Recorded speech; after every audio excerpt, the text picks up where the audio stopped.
Hello and welcome to episode 98 of The Imperial Truth, Sons of Heresy, Empire Builders. Because this is a Sons and Heresy episode, there's no preamble, there's no news. Neil's not on, we've got Ben Williams on to deal with that. I hope you understand that the show's already long because it's a Sons of Heresy episode. Additionally, this is releasing the day of my wedding, so I've been pretty busy in the build up to this and trying to do everything else. We pre-recorded this as much as possible to get it out, so we weren't late with this one. Hopefully we'll be back to normal and hopefully back to doing a few more Sons of Heresy episodes a bit more regularly as we go forwards. Before we get into the main part, Element Games, as usual, do wonderful stuff. They are providing you with your plastic crack, they're providing you with your tools, your other game systems, your paint. Head on over there for GW stuff at 20% off on pre-order week, and saving your money and getting it usually on the day of release. It's a great feeling when you can sit here and know that my postie comes at a reasonable time on Saturday and I can have it in my hands. Makes a big difference on that Saturday rather than waiting to the Monday or the Tuesday. So head on over to Element Games, go through the link in the show notes or on the website, and you will help support the show as well. So I won't hold you any longer, we'll get straight into the show.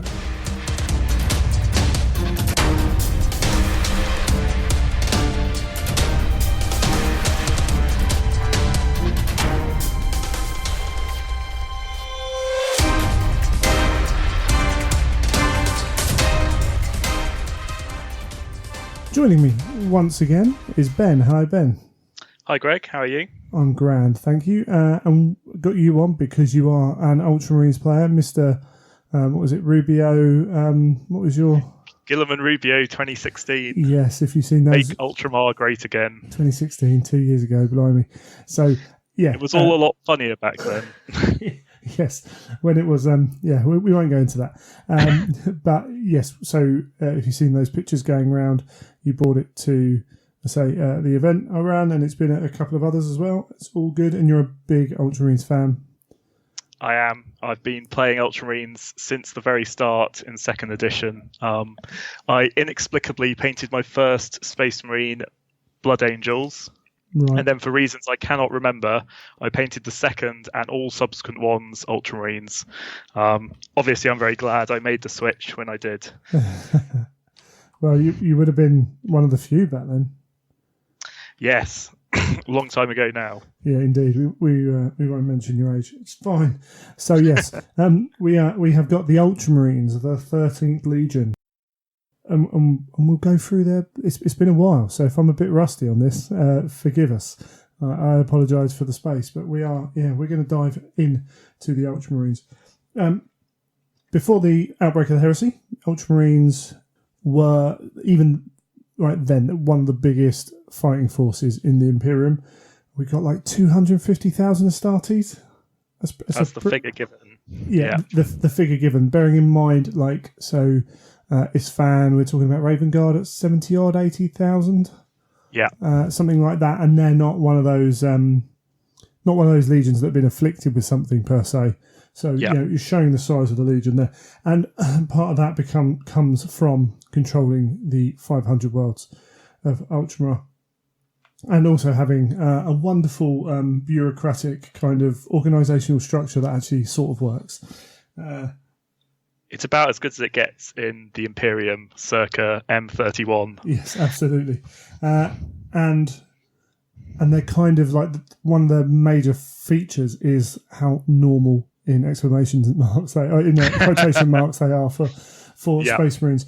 Even their first recruits from Terra, no single notable physical mutations. All their implantations work pretty well. Increased levels of aggression, but also, I like this, an almost pathological dedication to the achievement of an assigned goal. Yes, they definitely have that. So we've got traits that go all the way through to 40k built in there.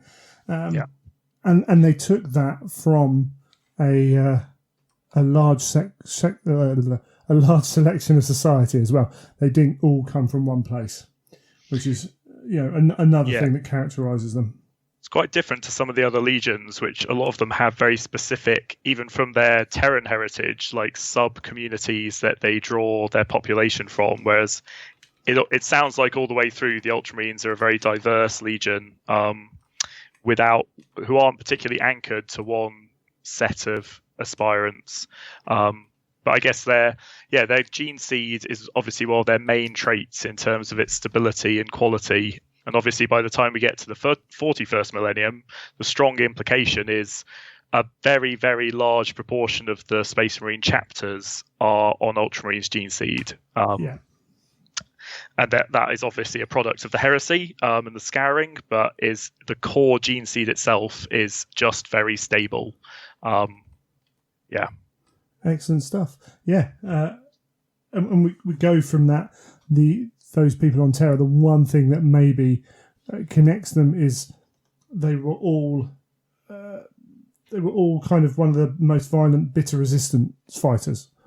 And they were taken in, and there's this possibility that they were taken in to kind of absorb that aspect and reduce the chances for that to spring up again on Terra.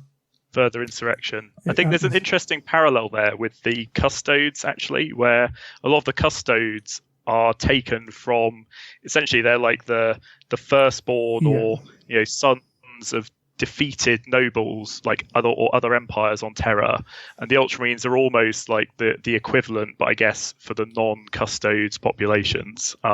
It's like medieval times, you'd get the eldest son. And they'd go and like become part of the family as a kind of, we've got your kid. But in this one, it's deemed to be that much more honourable. Yes. It's been sold better. It's publicised better. I like the fact they were called the Warborn. But there's no real notice of them fighting on Terra. Instead, the pacification of Luna. Which is cool. But they made their mark throughout the liberation of Segmentum Solar. 8,000 strong already. It gained renown in actions like the liberation of Diurnus, destroying the Scordovian Xeno Empire, and then solo operations including Lorin Sigma, Sekel's Landing, and Nedbel. So if you've ever got space you want to play in, there's plenty going on around there. I don't know how they come up with these names sometimes. But it was at this point that the legions really start to show themselves, and it was here the 13th find that mixture of aggression and restraint, discipline and determination that suits them really well across different theatres of war and joint operations as well. Yeah. And what's noticeable is right from the start that they work well commanding secondary support forces, Imperial Auxilia, other legions, as we say. They work well with them and they absorb them in. Yeah, I think it's interesting because obviously there's a theory, or a relatively well-grounded one in the fluff now, that obviously each legion and Primarch was designed with a purpose in mind specifically. Yeah. And obviously the flexibility and especially that commanding of secondary troops really sort of leans the Ultramarines to being, they're going to be a very flexible legion. They can do almost anything, where other legions are, obviously can do everything, but are very specialized to certain goals that the Emperor has in mind. The Ultramarines are very much, I feel, designed to be the bulk of just the normal crusading forces, right? Like, they're not designed to be like a terror force. They're not designed to be like an executioner force like the Wolves. They're not designed to be, a last resort force like the World Eaters or something. They're very much this is what the Great Crusade is in its majority about. And obviously they have parallels with legions like the Lunar Wolves, who are also, ostensibly a very on-pattern legion for a lot of their history. Absolutely. And I guess that's the yin and yang of the Heresy, right, in terms of the core legions. But and what's almost their uniqueness is their normalcy, their where blandness. obviously I don't think bland is the right word necessarily, and I'm sure we'll come on to it more. No, But absolutely. obviously, there's a significant difference, I think, in terms of how they've developed the fluff for the Ultramarines for 30k and 40k. Where I think Definitely. in 40k they are definitely very vanilla, but in 30k they are unique as one of 18 legions that is pretty normal from Sure. a Startaze perspective, Yeah, and that is in itself a uniqueness given the context of the other legions. yeah, absolutely. And you mentioned the Lunar Wolves there. They're also compared to the Dark Angels, but the in the fact that they can achieve a lot of things, but the way the Dark Angels go about it is by having those organisations within them Yes, that then go and do it, which is almost the polar opposite of like the Ultramarines as we go on later, particularly once Guilliman's there. It's designed, well, no, you can go and do it. It's like the SAS versus the SEALs. Yeah. Like the SEALs are very targeted into, as far as my knowledge is aware, that they have different groups specific to do different things, and then like the SAS are designed to work independently and achieve many goals, and that's a really thin view of what they do. So don't write into me if you're going to challenge my views on that. But that's just one example. Yeah, and then what's interesting is that even then they were looking at those other legions they were working with and adapting, taking what they do and then adapting it to their own style of fighting as well, right from the start. And as the Crusade progressed, their character starts to really form, practical, forthright, based at making decisions based on what's in front of them. Yeah. Swift, direct engagements. And very meritocratic in terms of their structure and promotion. Yeah. Attainment of tactical objectives being high on their priorities, strategies based on tried and tested methods, showing pride, quite a lot of pride while unwavering in their duty, and engaging in that rivalry as well with the other legions, which goes on to cause issues later on. Particularly for those taking pride in their achieving stuff when they didn't have their prime mark when others did as well. Yes. Cool. Yeah. And what I like is they display those honours. It says we all know that legionaries of different types display their honours, but the Ultramarines were quick to display their honours. So we've got things like the Nemesis, names given to those who fought alongside the 8th in the Canceri Nebula, who wore black gauntlets and midnight blue helms, with ancient weighing scales and death head icons of judgment. Which is really good. But they always keep the Legion number as their moniker. I think that's the first bit we see where actually, from an Ultramarines perspective, they're again harking back to 40k. There's actually a lot of 40k fluff you can draw on to inform the 30k, because obviously a lot of the successor chapters spin out of existing formations within the 30k Legion. So Nemesis chapter, Aurora chapter, etc. You can look to those for hints of other parts of this Legion as were in 30k. Yeah, one of the prime examples being the Nova Marines later on. And it codifies that 250 Marines, they're not all going to be wearing the same colour blue armor. There's actually, it sounds like there's a fair amount of diversity actually within the Legion in terms of those chapters and how they identify themselves with heraldry, alternative paint schemes, which we know happens in other legions as well, but I think it's just good to see it laid down for Ultramarines as well, which you very often only see them as blue. It's like the straight colour scheme basically. Yeah, it's also it seems to be more, they seem to make more of a deal of it with the Ultramarines. And I like that. I think maybe there's an aspect there of, they know who they are, they know how they work together. Like they're so drilled through the practical, as I say, of knowing how to fight war that one, not that one way, but knowing if X happens, we do Y. Yeah. So I think that drills that into that. Yeah. Well, that's cool. They joined the 12th, well, the bulk of them, 33,000 Ultramarines, joined the 12th Expeditionary Fleet, sent Corward, so going the intergalactic disc, whilst, other main thrusts of the Crusades went out. So we had the Emperor leading one, Ferrus leading one, Horus leading another one. And this is obviously before Guilliman's found. But they were the closest when a succession crisis flared up in Segmentus Solar itself. We get a nice little bit of background actually here. This is where, like, not only do they have, as you said, that stable gene seed, success rate of implantations pretty high, deterioration's pretty low, but also they don't throw away their warriors.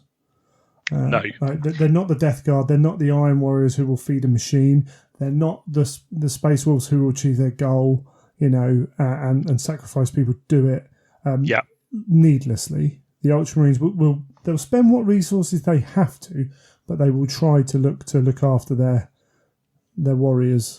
Yeah, absolutely. Because I think their approach to war is a very, I guess, pragmatic one, where war is ultimately for them a goal to a larger end, which is the establishment of empire, the imperial truth, etc., which they're unfailingly loyal to, and so needless expenditure of resource in the battles on the way to that ultimate victory are just they're just slowing it down. They're just inefficient. So that's why they are very adverse to casualties. I think, like as you say, they'll spend resources when they need to, including Astarte's lives, but they're very efficient in the way they go about their conquests, and therefore that is a big part, alongside the gene seed, why we see such an acceleration of their numbers, where other legions are really feeding the grinder, so to speak. Yeah, absolutely. So in the Segmentum Solar, we have the Osiris cluster, 11 star systems brought into compliance in the 8th year of the Crusade, really early on in the Crusade, and then suddenly and unexpectedly declared secession. The 13th had a part in bringing them into the Imperium, and so they took real offence. This is where, as we get onto later, Guilliman is the avenging son, right? It's through his legion. Lord Commander Gren Vosotho, I think that's pronounced, ordered the fleet to Septus 12, leaving behind some of their smaller vessels, their support elements, their things, and they aimed at the political and economic capital of the Osiris cluster. They quickly dismantled the enemy in the space surrounding the planet with no losses. They're Space Marines after all. And they've gone straight for that governmental environmental control complexes, which turns out they're vital for this planet to go. And then this is our first example where they've borrowed from the Lunar Wolves idea of the quick resolution where they'd have the spear tip. Unfortunately, that knowledge was based on, that plan was based on knowledge that had slightly changed. That's an understatement. Yes, I think. So we got Sethlan's Thunder, the fleet flagship, launching fire down onto the planet, and Vosotho personally leading his legion in Stormbirds down to the planet itself. But resistance is much greater than they expected. We got these Deadeye civilians, with makeshift pressure suits, wielding like mining equipment, mining charges, and strapped to them as suicide devices and things like that. And at this point, the Ultramarines, adapt as you expect them to do to inflict maximum attrition, but it still wasn't enough. So this is Space Marines on full slaughter mode against pretty untrained humans. Still not enough, and it's becoming clear that there's something else going on. And rather than stall or anything else, because this is part of their aspect, they just call in more reinforcements to push through. But they do start sustaining losses, but slowly they're pushing forwards. No change in the enemy, but like the quality of their equipment got better, and they've gone kilometres down into the depths of this thing before the trap is launched, where these unknown Xenos fleet come in from Septus Star. These are quite cool, actually. I quite like when they do some of their Xenos that they know they're not going to have to worry about. It's really cool. Like the diversity and stuff that obviously exists in the galaxy at this point in time is just crazy, like in terms of the different Xenos races. But yeah, these ones are really, really cool. Yeah, I think not having to worry about making models for them does help. Well, indeed. Yeah, so we've got these hourglass-shaped ships, but the structure is actually turning and rotating like clockwork. And, understanding that there's a threat there, Vasotho called a retreat, but this is when the attacks on them changed. There was this massive concentrated attack on the Stormbirds. Fresh civilians poured into the 13th to bog them down, and these hourglass ships, so each in greater mass than the Goliath class of Cephalan's Thunder. So these ships aren't small by any stretch of the imagination. It's typical 40k, 30k, nothing small. But yeah, so these whips of elemental particles and stuff. Yeah, they go crazy when they get some fun here. It sounds pretty intense. Yeah, gravitational singularities to fight counter fighter squadrons, and the fleet did manage to force one of the Xenos ships back. These like strange coloured vapours bleeding from it, but overall they're outgunned. Yeah. And all this is going on. We've got this kind of teleport attack from these weird glowing figures in this baroque biomechanical containment suits. Sounds amazing. Ghoulish shapes of glowing mist whose gauntlets spat ethereal fire and whose alien wills reached out to crush the minds of those who resisted them. And at this point, Vasotho gives his final command. He transfers. He tells the fleet to withdraw. Tells everyone to withdraw. And get word to Terra. Yeah, this is a threat. At this point, Space Marines are fighting hard, but you wonder how many of these kind of threats they'd met. And at this point, he hands over the Legion to Marius Gage, who we know from later on.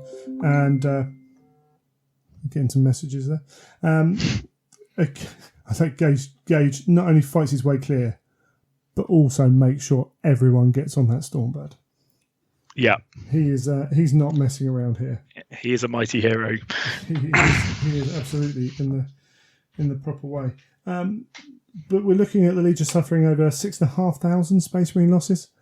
Yeah, it's a big number even back then. Yeah, it's big. Yeah, the largest so far actually, and also the majority of the elite of the Legion as well, which is always going to hurt. And the fact they're veterans from its founding as well, so you're losing that link back. A quarter of the fleet lost or irrevocably damaged. Their commander dead. Their flagship gone. This is it's pretty bad. But they come back, with elements of the 18th and specialist anti-psychic cadres from Terra, and everything's dead. It's all dead.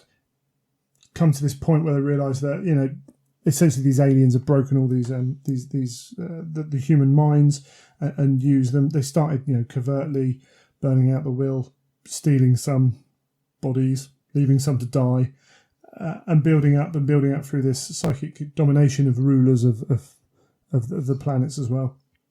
The foe was now marked as an enemy of the Imperium, not numerous but insidious and frighteningly powerful. It's a good job these guys aren't around anymore. Well, indeed. It's all a bit of a disaster for the Ultramarines, and I think speaks to obviously one of their main issues as a Legion, one of their main, I guess, downsides is this pride and overconfidence, which shows up several times at various points through the fluff. They obviously, their pride at a sector they'd liberated and turned to, fruitful compliance was obviously piqued by the fact there'd been a rebellion.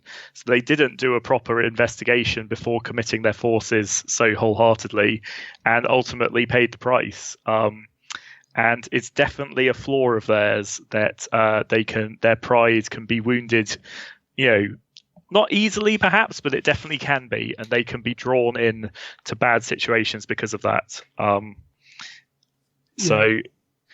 Yeah, you're absolutely right. And to make matters worse, Guilliman had been found here, but this by this time, but Vagos of the Warp had kept the knowledge of him being found from the fleet. Yes. So that's in Guilliman's head as well, right from the start.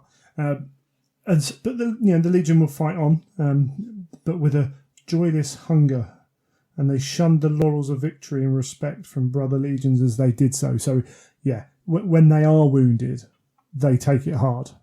Yeah, this is clearly their dark time. They're in a sulk. Yeah, absolutely. And the worst thing is they have to come away from that for a period of time. Yes. So because they took such a heavy hit. Yeah, and they couldn't fight back. They'd moved on as well. The enemy had moved on. So Guilliman had been found by this point on Ultramar. Espandor. The Emperor arrived whilst Guilliman was waging war in Illyria, maybe. He learned of Macragge and the son of Conor, I think is how it's pronounced, Guilliman. Yeah. Who's the Rabute's father, adopted father. The Emperor, when he found him, was nowhere near like the front of the crusade at this point. So this is one of those interesting things. There's that kind of subtle suggestion that maybe there's a bit more knowledge about what was going on with where the Primarchs went. We know that some of the planets are perfect for them. Yes. But but even then it took him 5 years before he can make contact through these warp schools. Do you think that's just looking at what happened later on, that all these warp issues are setting up for what happens at Calth? Yeah, it's interesting, isn't it? I think it's it definitely could go either way of like how much of this is premeditated, how much of it's premeditated by the Emperor or by Chaos or by neither. In terms of there's that question mark of the worlds the Primarchs land on make them who they are, or are they the worlds they needed to land on to become the Primarchs they needed to become as part of the plan? And I think it's a very interesting question, which obviously we may never get a straight answer to, but it certainly feels like no coincidence that the Primarch, who is probably meant to be the Empire Builder, lands on a civilized world, which almost uniquely of like pre-imperial cultures maintains like warp connection with other worlds, and so you can build a tiny empire to start with. It's very convenient. And I suppose, within all that, you then need these warp storms to stop you going further. Otherwise, they would make contact earlier. But that also feeds into Erebus's plans later on, Lorgar's plans to isolate Ultramar as well. So it all works nicely together. It does, because Ultramar is very distant from the core of the Imperium. Like, obviously, the 500 worlds itself covers a huge area, but that segmentum that it's in is by far and away the largest in, I guess, space geography. I don't want to get too specific about it, but it's a vast area, and even without warp storms, it takes significant periods of time to traverse the Imperium. Absolutely. Obviously, warp storms just make it much worse. Or better, depends which side you're on. Depends if the warp storms work for you. Absolutely, and in all that time, Macragge's transformed. Reboot has always looked to these stories of terror. He's dreamed of his domain beyond the Sea of Night, or as the ancient text would call it, Ultramar. And within this enclave, they've achieved, should I say, regular trade between these local systems, as you said, well patrolled. Anyone who steps out of line is pacified. That's a nice way of putting it. And by the time the Emperor arrives, he is pleased with what he saw. And it's all gone very much to plan. Yeah, and because of the nature of where he is, he's a very reasoned, enlightened arena. He doesn't have to play the tricks he has to play, or he doesn't have to appear to Guilliman in the way that he might have to appear to someone else just to get their respect initially. So he can come as himself, which is really good. Yes, I mean, it doesn't take much, I think, if you're on a world where you know that humans didn't originate, you know warp travel exists, and you know that you are clearly distinct to all the other humans. It doesn't take a genius like Rabute presumably is to reason the fact that there may well be a larger world outside of your own, and you may have a different part to play in it. So, yeah, it's very straightforward, I think, when the Emperor arrives. And there's just a ready-made empire ready to be added to the Imperium. Definitely. And it says in there that Guilliman had worked it all out before the Emperor had come. He's like, I was made, and I was made for a reason. Someone's going to come and get me, which is, as I say, for a reason guy, that's quite cool to see that written in there, not trying to play something stupid. And those around the Emperor who came with him saw this powerful analytical intelligence, even compared to his peers, the other Primarchs, with a talent for statecraft and macro organisation of staggering potential. He's good at books. He's good at books, and how that would transform into the Great Crusade. I think even then they probably couldn't work out exactly what he would get up to. Yes, yeah, and he was thrown into command of the 13th. Quickly, as we say, with the way the 13th are, with the way Guilliman is, they didn't need time to assimilate technology situations, get used to each other.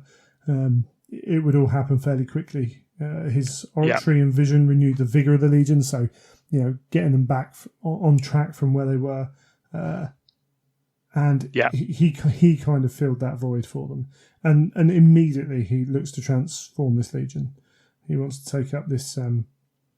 He wants to make sure that the Legion is self-sustaining as they push forwards, and he wants to make sure the chains of supply are all in. The ships they're coming can be accessed easily, and also recruiting worlds as well. That, as you say, this organisational structure, he's got everything. Yeah. Just the scale of it, I think, is the thing that stands out for me compared to some of the other legions, where obviously a lot of them are largely self-sustaining. They have that where they recruit from, they have their own forges, etc. But I mean, Guilliman's essentially already envisaging entire systems devoted to specific purposes to underpin the logistics of a vast organization that essentially is covering a good quarter of the galaxy at its height, right? Like it's a huge amount of logistical power that stands behind the Legion, and obviously that strength massively comes to play in the Heresy, as we will soon get onto. Yeah, absolutely, and part of that is the ability to see far. To realise that it's not just about we're going to go and conquer some worlds. It's like, no, we're going to be out for a long time in a vast area, which is cool. So I think it's also that foresight in terms of, I guess, a lot. Obviously, in the Heresy era, we get a lot of Primarchs and Astartes asking the question, "What is our role after the Crusade has ended?" For the Ultramarines, they have made a role for themselves as governors of planets, of leaders of institutions, of administrators, where they are superior to normal humans in that regard and are fulfilling those roles in an empire already. So they have that very clear vision that absolutely after the Great Crusade is finished, their role continues. Like there is no break in that for them.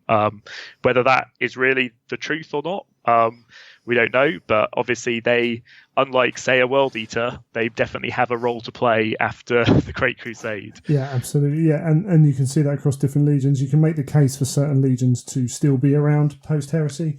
You can. And you can definitely see some legions that have no chance of being around post-Heresy, even if everything went according to plan, as it were. Indeed. Yes. Rabute himself... He landed he landed on Macragge, this bleak world, and it is bleak. It is bleak. Yeah, it is bleak. But as we say, there was this cohesive authoritarian society. Yeah, and civilized and industrial. Yeah, in the better way of authoritarian. Because there are multiple ways of being authoritarian. Indeed. And as you say, that it was prepared. It was it was able to reach out like a lot of worlds aren't. Yeah. So when some magnates hunting in the woods, classic, discover the capsule, they understand that this is advanced technology. This is science, not God. Yes. Where others don't. And upon breaking the seal, they discover a strikingly beautiful and perfectly formed child within it. He is beautiful. Who was surrounded by a glowing nimbus of power. So within that authoritarian system, they're immediately going to take them to their boss. Yeah. It's what you're going to do, Konor. And of course, Reboot grows unnaturally quickly, taking over everyone, mastering all his wisest tutors by 10. Real insight into history, philosophy, and science. Total recall, which I'm sure all of them have really. But his ability, possibly, outlining here his ability to extrapolate accurate conclusions from fragmentary information is one of his major strengths. And then, of course, his greatest talent is war itself, which on Macragge, although it's civilized, they still celebrate war. Yes, absolutely. As soon as he was handed command of an expeditionary force, he's gone off to pacify the northern lands, this land of outcasts and petty warring microstates. Indeed. And he fought a brilliant campaign and won both the submission and respect of his enemies. But on return, the capital was in turmoil. Betrayal. Already a betrayal. It's the story. I mean, it's the story of the whole heresy. But Guilliman suffers a fair few swipes at a betrayal. Galan, a co-consul of Konor, has unleashed a coup d'etat against him, which isn't unusual whenever you get an authoritarian system. No. You're going to have people who want your power. It's very rogue. Yeah, absolutely. Yeah, I suppose. It's so obvious that it's Roman that it's easy to forget that it's Roman. It is. When you look at the size of what they're conquering, when you look at their systems in place, all that jazz is very Roman. Apparently it's actually apparently more Greek than it is Roman. I'm not an expert myself, but there's a real like Alexander the Great style feel. Because I think his father might have been murdered as well or something. Right. But there's still that very same, like the aesthetics and everything are also apparently very similar for Greece as for Rome. And there are links. Yes, it's not like Greek. You can see where the inspiration's coming from. They share some gods and all that jazz. Yeah, exactly. So it's not like one wasn't like built with the influence of the other. Absolutely right. There is a bit of Greek there as well. From my very limited knowledge of our history, so we got Galan supported by the aristocracy, whilst Konor seems to be a fairly good leader because he's got the kind of industrial side of things. He's got the new money as opposed to the old money. Yeah, absolutely. But he'd also shifted towards greater living standards, rights for workers. So it's not even just it's the common man as well. Yes, which is possibly important. And he's obliged the nobility to help improve the infrastructure. So, in a classic scene, that the old money's never going to like that. No. We're going to help. I want you to help other people take your money. And it never goes quite down well. But there we go. And as Reboot returns triumphantly at the head of this army, there's already smoke rising, citizens fleeing. That classic image.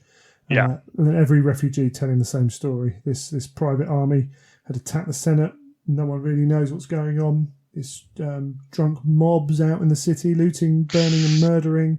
And Reboot's like, okay, troops, you go and sort the rioters. I'm going to go and get my dad. But he was too late. He's too late. Tragedy. Disney story, isn't it? It's just the classic trope. It is, yeah. Like, I mean, it's straight up. These get written about because they're classics. Konor had directed the defence for 3 days as it lay being attended to by surgeons after a failed assassination attempt. And it's claimed that then he explained the whole of the betrayal and named each of those hands who were stained by his blood, and with his last breaths. Reboot's cold rage was unstoppable. He is the avenging son. Absolutely, and he's got the full backing of the army and all the citizens of Macragge Civitas, and he crushed the aristocratic rebels. just scattering them, hanging, lining the streets with hanged rioters, and restoring order very quickly. But there was very little kind of leeway for any of those rioters, which is cool. And he takes the mantle, and he's now in charge, a powerful consort on the crag. And I'm sure still in that rage, he breaks that old order. He absolutely strips the aristocrats of their land, their titles. Everyone seemed to get seized in the end.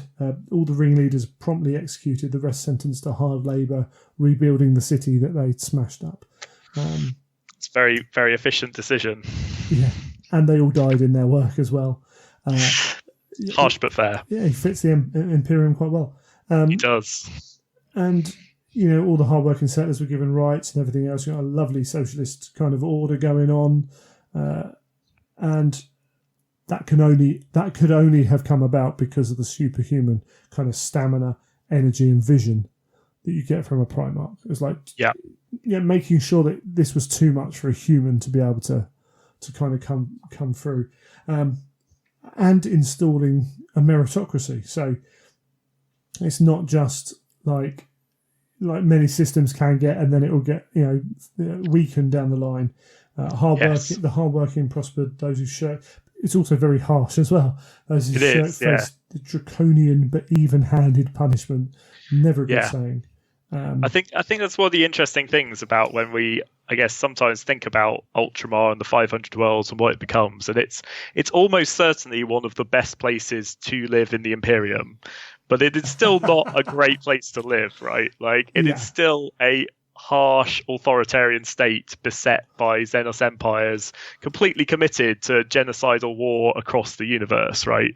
Like, it's probably a very fair place to live, with legal systems, etc., which is probably actually relatively unique in the Imperium, where a lot of planets the governor holds ultimate sway, etc. There's lots of corruption, so it's probably very fair, and I'm sure some of it is not terrible, but it's still not a nice place to live, right? If you play that game of like, which fantasy world would you live in?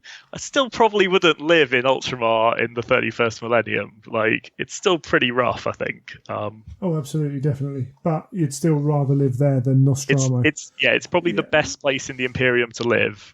But there's a big but that comes with that. It's still the Imperium. It's like being in the comfiest room on a sinking ship. Yeah, absolutely. You take some solace in the fact that you're going to be comfy when you die. So absolutely. So Reboot not only restructured Ultramar, he reorganised the Legion based on every source he had from military doctrines, political philosophies of Ultramar itself, but also whatever he could lay his hands on. So he basically just went and studied absolutely everything, including all the other legions. He makes a lot of study of the other legions and what they do well. And, we actually see this manifest in the game, in several of the units are actually copies, not copies, but meant to be enhancements of other patterns that he's seen in other legions. And not always enhancements, but but another way to use a certain tool, an adapted tool. Like an elaboration. Yeah, absolutely. And designed to work with the way they fight. Yes. And he's brought that meritocracy into the Ultramarines as well. And built it upon the 13th, what the 13th were before he got there. So he's got this focus is on purging weakness and inefficiencies through analysis and reason. So what went on? Why did it go on? How can we fix it? Like, that's, they're there to think that. It's whereas other legions will be, I didn't hit it hard enough, so I'm going to hit it hard enough again. But that is an aspect of what they do. And they've got this kind of dual doctrine that combines warrior values, so courage, discipline, skill and adaptability, with practical values of planning, precedent analysis and assessment. So we've got practical and the theoretical, which then becomes such a feature of the Legion, particularly in the novels. And together, I like the classic lines, it's together, blending together like metals to create a fine blade. Essentially, supposing to utilise these two things to make them stronger. But with that meritocracy, he also brings that ruthless, even-handed, efficient kind of way he runs the Legion as well. The individuals work for the group. No individual warrior will be kind of discarded or spent wantonly, because that weakens the whole. We look to valour and achievement of the individual to be rewarded, but obedience and hierarchy to the order were, that was demanded without question. It's like, we'll reward you over here, but you step out of line and you are. There's no bending in that. No. Which is cool. And at this point, they change their colours to this deep blue chased with gold, with the Ultima symbol added, because it was found on the pre-isolation charts of the region, which I like. Yes, I like that little touch. Yeah, something that they throw in quite well. I was trying to you get the sense that, and I certainly believe this to be the case, that there's probably a pre-imperial human stellar empire or something that existed before the Age of Night or something in this area, given the cohesiveness of this sort of set of systems and everything. There's got to be a high probability that it's essentially the remains of a previous empire from before the Age of Strife, basically. And it's got the markings on the charts. The worlds are all still connected by warp travel. It probably has a deeper heritage than a lot of different areas do. Yeah, absolutely. What were their, just looking through this, what were their colours pre-Guilliman? Do you know? Because I couldn't find, just having a look through it, I couldn't. Is there I can't remember. I thought it was at the front, but it's one of those things where, as I'm reading through it, I was like, did they say that? And now with the black books in front of us while we're recording, it becomes that much harder to look up. Of course. I suspect I think there was a bit of a mix. Yeah, maybe right. And I think that's where the chapters come in. Because, they're only referred to as Warborn, I think. But it's we had that little bit of information, but it would have been nice. But there we go. That's enough. But anyway, so they've bought they bring the Legion base to Macragge. Yes. And Guilliman's given independent crusade command for the whole region right from that start. They're not mucking around here. He reforms the 12th Expeditionary Fleet, and the newly named Ultramarines set forth immediately. There's no mucking around here, and they push to the far northeast and to the south, basically until they hit the edge of the void. Until they run out of space. Yeah, they run out of stars. And they kind of do this area pretty much by themselves. Yes. There's very little other record of other legions being present in this area during this period. Absolutely, and they're also they have to be called back towards to join in with larger campaigns because they are just doing their thing and they do it pretty well. And that's not a bad thing. I'm not saying that's a bad thing, but it's what they do. What is part of this kind of success of the 500 worlds appears to be that when they're making a world compliant, they make sure that they establish, fresh supporting defences. If they've got agents of the Imperial Truth on the ground, industry is built up so it can have a value of place in the Imperium, and so this not only. One of the main things for Guilliman, as I say, is those supply lines, the reinforcements and all that jazz that we talked about. But also, it gives that planet less reason to rebel. Yeah, they're sitting in as part of this Imperium, and there's always that chance that people don't like it. But it's not just claiming it, moving on like some of the other legions do. Yeah, and they're really spreading their pattern of civilization as they go, basically, and making this cohesive core, which again is an echo of the role that they're perhaps meant to play. Is that they're as much almost a governing body as they are a conquering body, and they're setting these worlds up to succeed, as they see fit. which again is in sharp contrast to a lot of the other legions. Absolutely, and it's notable there that they're staying long enough to do this to make sure it's solid and everything else, but then they're pushing on, and it's all done. It's all done to guarantee that world's compliance, but also to push on quicker. Yeah. Whereas obviously the word bearers who become very much not a reflection, but an opponent. Yes. Obviously don't quite have the same thing. And they spend the word bearers spend a lot of time making sure people believe the right things, but not necessarily that they're setting up to support the crusade going forwards, right? That's the criticism leveled at the word bearers that the Ultramarines don't get. So you get, I think, a self-reinforcing pattern with it, where they spend time in the world, but the world becomes really productive, so they have lots more Space Marines. So every world that they're spending time on is actually reaping them greater and greater efficiencies as they go forwards. So you get this exponential, I think, increase in what they can achieve. It'd be great at Total War, or they really would. Anything like that, yeah, absolutely. It'd be hard to beat. Yes, and as a result, Reboot liberates more worlds by some margin than any other single Primarch. Yeah, and it's all based on this organisational structure, and of course that comes much more into play on Monarchia when it actually happens. Yes.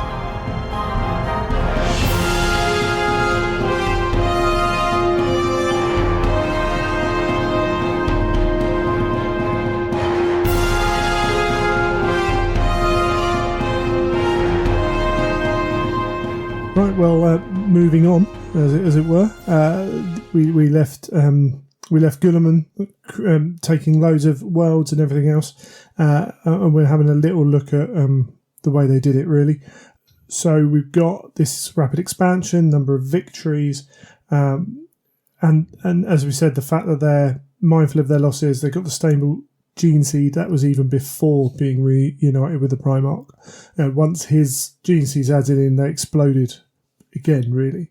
And it took months for the first aspirants to start coming in on the Fortress of Hera. That's still where they're based, isn't it?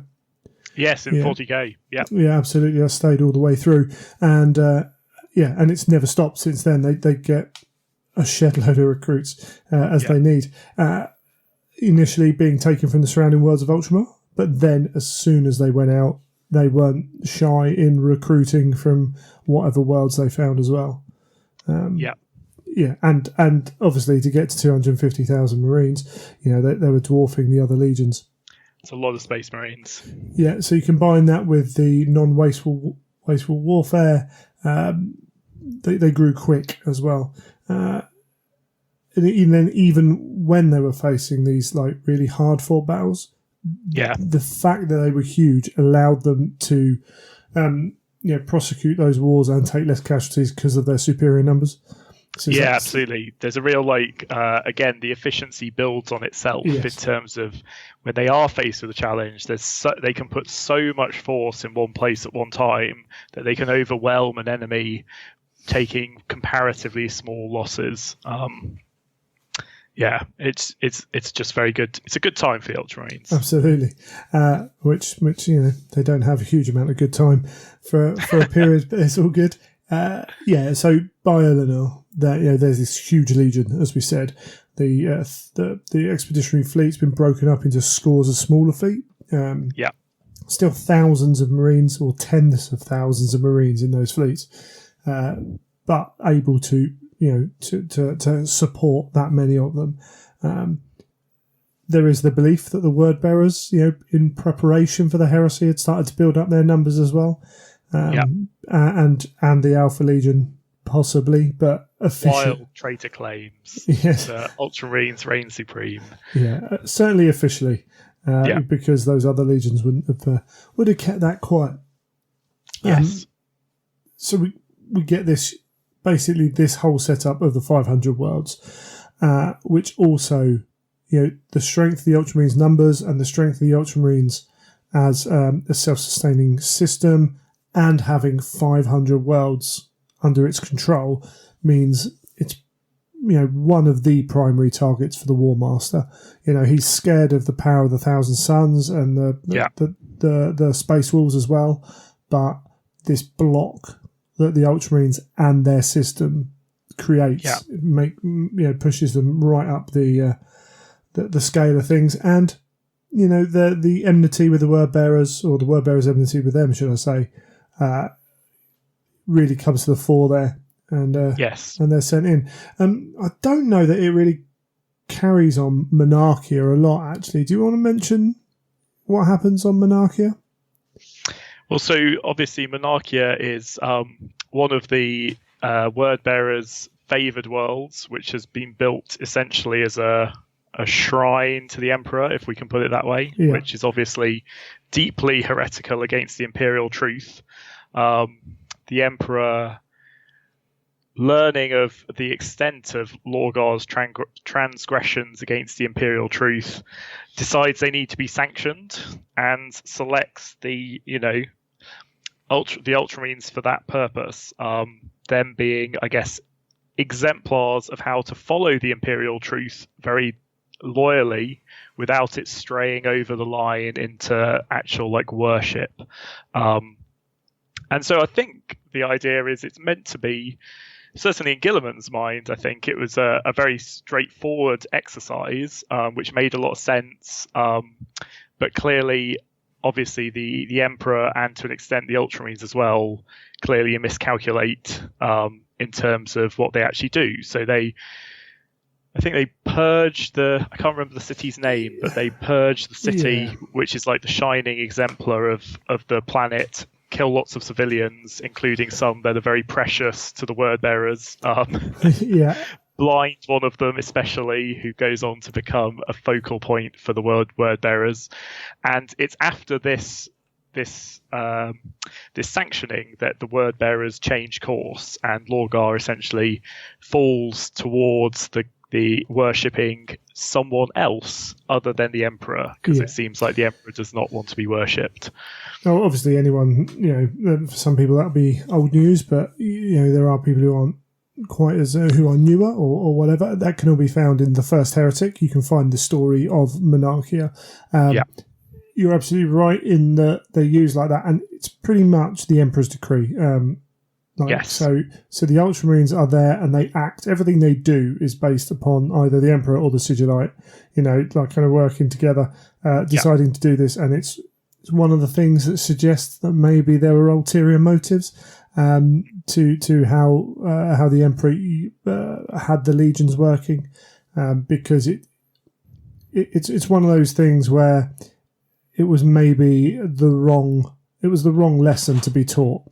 Yes. So it's not how Lorgar should have learned that lesson, but and it sets off this, as you say, this enmity and a grudge that's well held.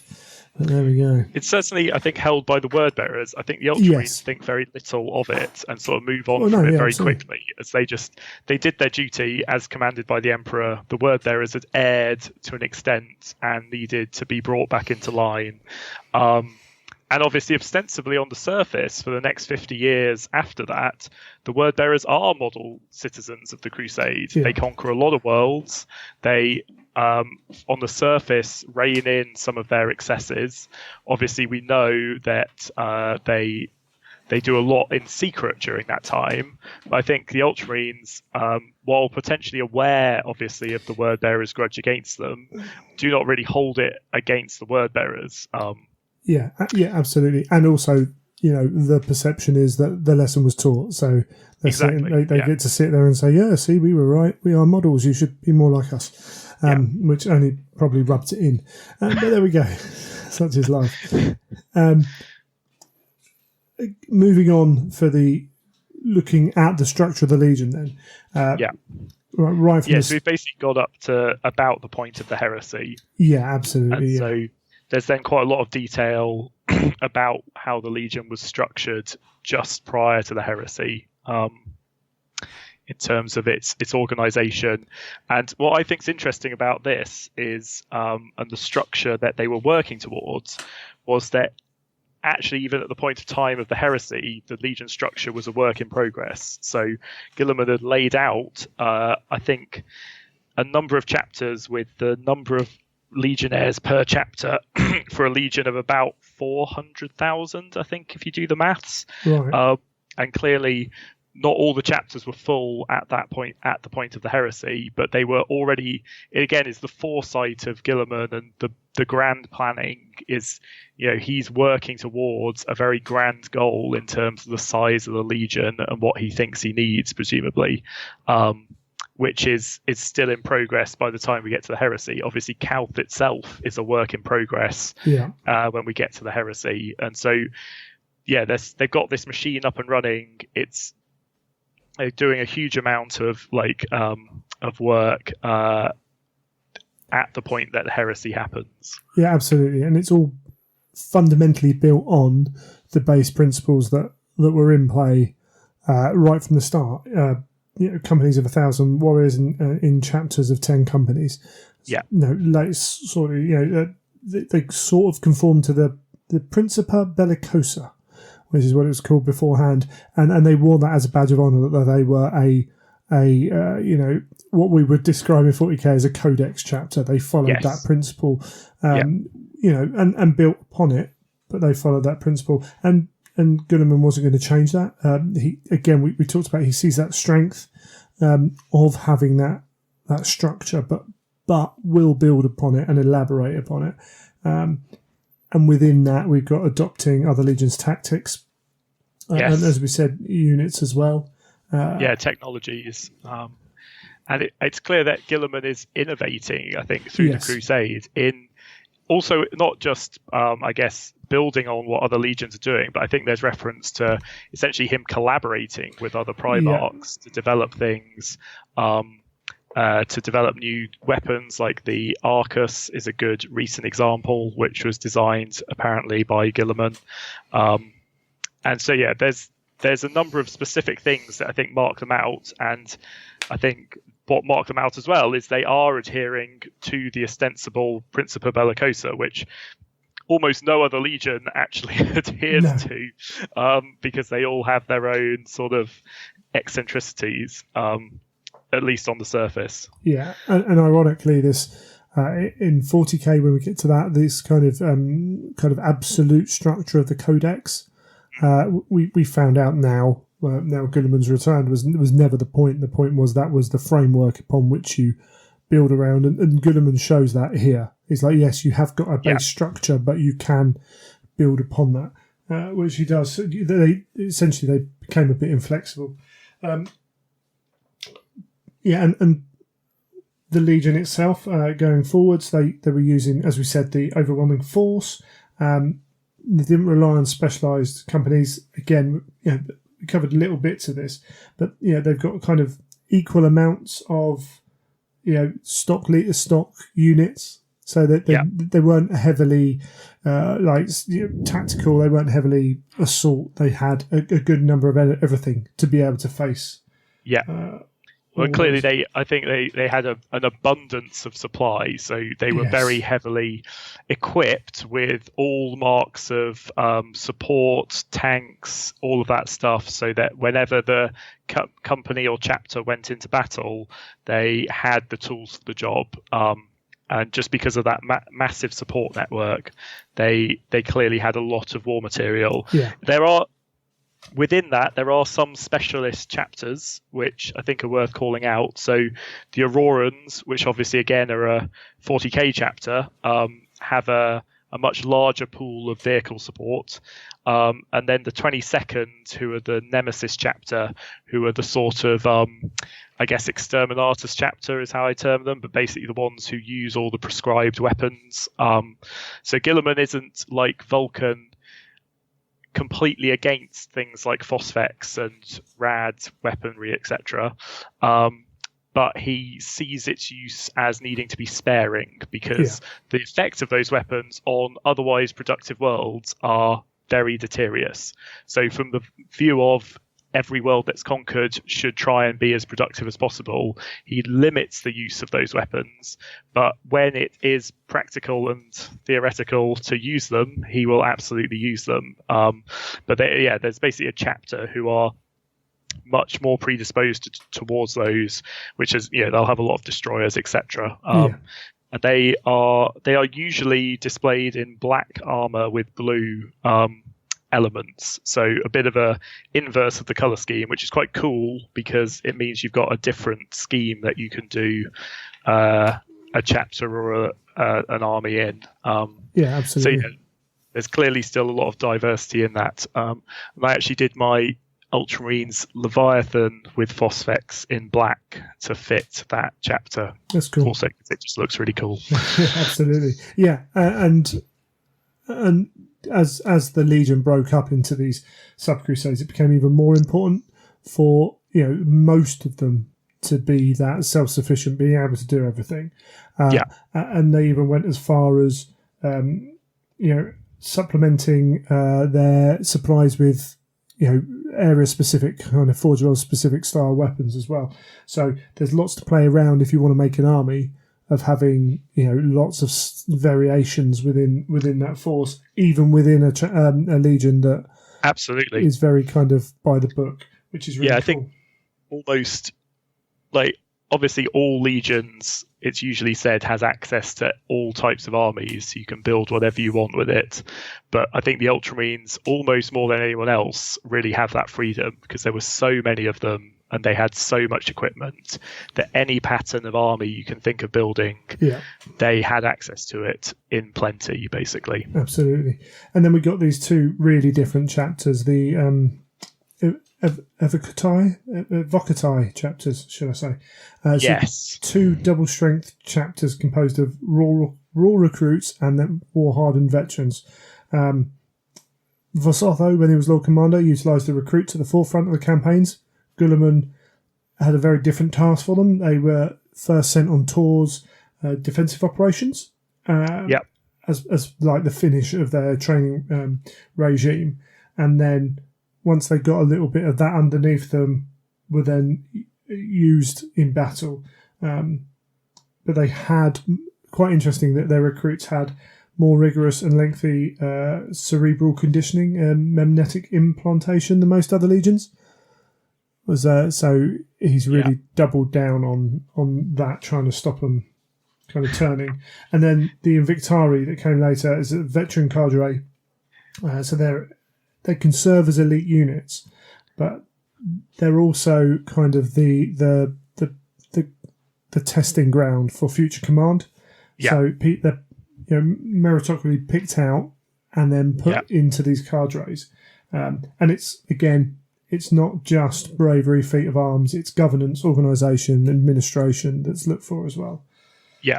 And the highlight of these are the Suzerain Invictaris. Obviously. Yeah. So these are the retinues of the Tetrarchs, a military force, but arbiters of the law, honour guards, and there's quite a few. There's several thousand of these in a legion this size. It's not that surprising. And they're working as peacekeepers when they're not in battle. I like the fact that Lammy had like 100. Yes. It was just a huge amount, just like acting as a kind of bodyguard if he needs them. Yeah. But and then they're also spread out through the legions as well, acting as as say command level units within forces and things like that, which is really cool. It gives that unit something more than a lot of legions. It's just the elite warriors. Yeah, exactly. Yeah, there's always another level to it with the Ultramarines because they're never just warriors. No. There's always something else going on as well.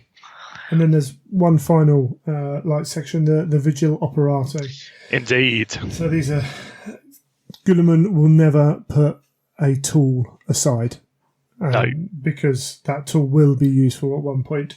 And these are the augmented humans who couldn't go through the process. Either they weren't quite mentally strong enough or had an issue or their body wouldn't keep up. But they could still serve the Ultramarines. And so essentially they're the secret police. They are, yes. But the implication is they're in such strength that they are basically like another level of army within Ultramar. Yeah. Which I guess makes sense given the scale of the 500 worlds and the fact that it's not a perfect place to live. Like you would need significant, essentially paramilitary forces to act in that security role. And yeah, it's a significant force. It feels like from the fluff, which makes sense given what we know about like. Even with stable gene seed, like rejection rates for aspirants going through the process, we know that the like percentages of people you need to put into the front of the Space Marine funnel to get one out the back is significant. So it definitely makes sense that there would be a lot of these failed aspirants around to form such a force. And of course, you can represent these with their very own right of war. Yeah, absolutely. We'll get onto that later. And it's kind of important. Like the important aspect of this is there's a code of conduct. There's a strict code of conduct, much like the police have when they work undercover. Yeah. There's certain things they can and can't do. And Guilliman is very keen to make sure that's adhered to, because otherwise they soon become that shady organisation. Absolutely. Yeah, I mean, in the hands of another legion, like the Night Lords, for example, you can imagine these guys would be terrifyingly bad. Yeah, absolutely. So as a whole, every aspect, every warrior, every cog in this machine knows their role. This is one of the strengths, and also can be one of the weaknesses later on. But Guilliman's at the top. He's got overall command. He disposition. Where, when, how, why, everything's down to him basically. Below him, chapter masters responsible for roughly like 10,000 Marines. And each having part of the fleet under their control as well. Yes. And then those chapters split up into companies of about 1,000 warriors, each led by a captain, who's then tactical deployment efficiency and training is their remit, so they can work independently as well. So this is this definite chain of command, this command structure then that can work independently, but also when it comes together, it can work seamlessly, and then they know who's there, who's doing what. Yeah, and as a result, in theory, when whatever chapter, 31st chapter goes and joins a war zone where something's going on, they just slot into to a hole and plug it and move on. And that, as we say, that's where their strength lies. We got the Tetrarchs back in Ultramar. Yes. So these are like military dictator, kind of on for a section of the 500 worlds. The King Worlds. Yeah, they rule from this King Worlds, which is really cool. So Guilliman himself is one master of Macragge and the Core Worlds. But obviously he's out a lot. He has a seneschal to take his place. But we got a few of them, and obviously they do go and fight as well. So they're not always around, but there's some quite cool characters in there. There are. And then below them we've got these legati, sort of like a praetor, working commanders of the armies within Ultramar itself. Yeah. And there's sort of specialist ones, a bit like in 40k, where you have those specialist chapter captains, like the Master of Fleet, or those special ones. There's similar specialities amongst the very senior command. So like leader of the Evocati, the Vigil Operati, the Invictarii. So all the different sub areas have senior leadership that rolls up into Guilliman. Yeah. So again, there's this kind of funnel chain of command where everyone knows their place. The things on the outside also know their place and how they fit into the system. It's not just left up to like most legions will have a form of it, but it will be much more fluid, and much less compartmentalized around the area they control and everything else.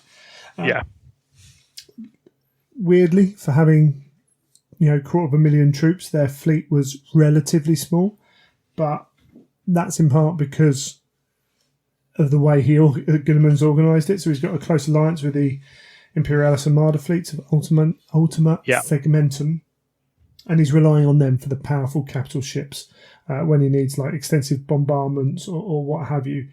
His fleet itself is kept for close assault and invasion. And the thinking behind that is, what's the point in having Space Marines stuck 100,000 kilometres away from the enemy in space whilst they bombard them? It's a waste of resources. Yeah. So they can allow the Imperial Armada to handle that aspect of the fight while they go off and do other things, which is quite good. Yeah, it's much closer again to actually the 40k style of organisation, where Space Marine fleets are only for like transportation of Marines and planetary assaults, whereas the Imperial Navy is designed to handle everything else. And that seems to be much more the pattern that Guilliman's approaching. It just seems like the fleet was very functional for him, just like everything else, and he did not prioritize the massive vessels and tonnage of ships that some of the other legions did. Yeah. Presumably because it didn't fit their style. Like, it just wasn't that useful for them to devote all those resources to that. So it's a big fleet, but in terms of a tonnage, it wasn't that big. Because it had a lot of, like, my guess is a lot of like cruiser-sized ships, basically. If we again use the Battlefleet Gothic analogies. So most of it's mid-sized cruisers and smaller battleships, and then substantial numbers of light pattern purpose-built strike cruisers, frigates, and fast patrol cutters. So again, that's a flexibility thing. They've only got 2, so their fleet is average, but bearing in mind they're over double the size of a number of the legions, it's small in comparison. They've only got 2 Gloriana class ships in all of that, the big boys. But then that's a little bit putting all your eggs in one basket, doing that anyway. And the beauty of what they have, again, is they have this flexible fleet with support, and also most of their smaller craft and some of the mid-range craft can all be built within the 500 worlds. So again, there's that self-sustainability of what they're doing, and it serves their purpose as well. Yeah, which is cool. So at Calth, we're looking at a recall of 20 chapters back into Calth. Calth. So essentially, they were meeting at Calth for this Galhash Crusade, something like that. Anyway, which is an Orc Empire. Horus has stated they're going to go on this grand campaign through there. Of these 20 chapters that were called, 14 have stopped at Saturn to take on supplies before arriving. Which I think is quite interesting, that so many of them are rendezvousing at Saturn, which is obviously on the other side of the galaxy, indicating that at this stage of the Crusade, presumably the Ultramarines are spread very far and wide, helping out in the Crusade, because most of the galactic southeast around Ultramar is presumably already pacified, because it's so far down in the corner. But the assembly at Calth is a ludicrous display of force. Like, I think obviously it's a massive surprise attack, etc., but there has to be something where Guilliman really should have sent something off in terms of the scale of that disposition, right? So one of the guys at our gaming club is a risk manager. He's a risk assessor, and he goes for large companies, and he deals with this kind of thing. And I remember him reading the novel going, I picked out about 8 things within the first 10 pages or however long that I'm like, you shouldn't be doing that. Doing that.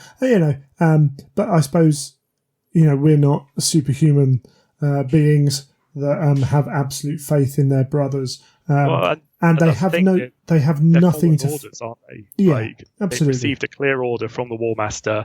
There's never any indication that Guilliman rejects the elevation of Horus to War Master. And so he's presumably content to just follow those orders exactly. I think if he... so at this point, by the outbreak of the Heresy, essentially the Imperium's on the verge of winning the galaxy. Yes. I think had it been earlier in the war, the 200 years, they may have gone, you know what? Okay, you want us all to meet there? You know what? Half of them are going to be at Calth, and then I want to spread them out over here. But because there's just nothing to be scared of at this point. No. So I think that plays into it. Oh, yeah, we're talking 200,000 Marines plus auxiliaries, of which only 40,000 escape. So if you want to read up, 40,000 escape Calth in the aftermath of the fighting. It is unclear how many remain on Calth in the Underground War.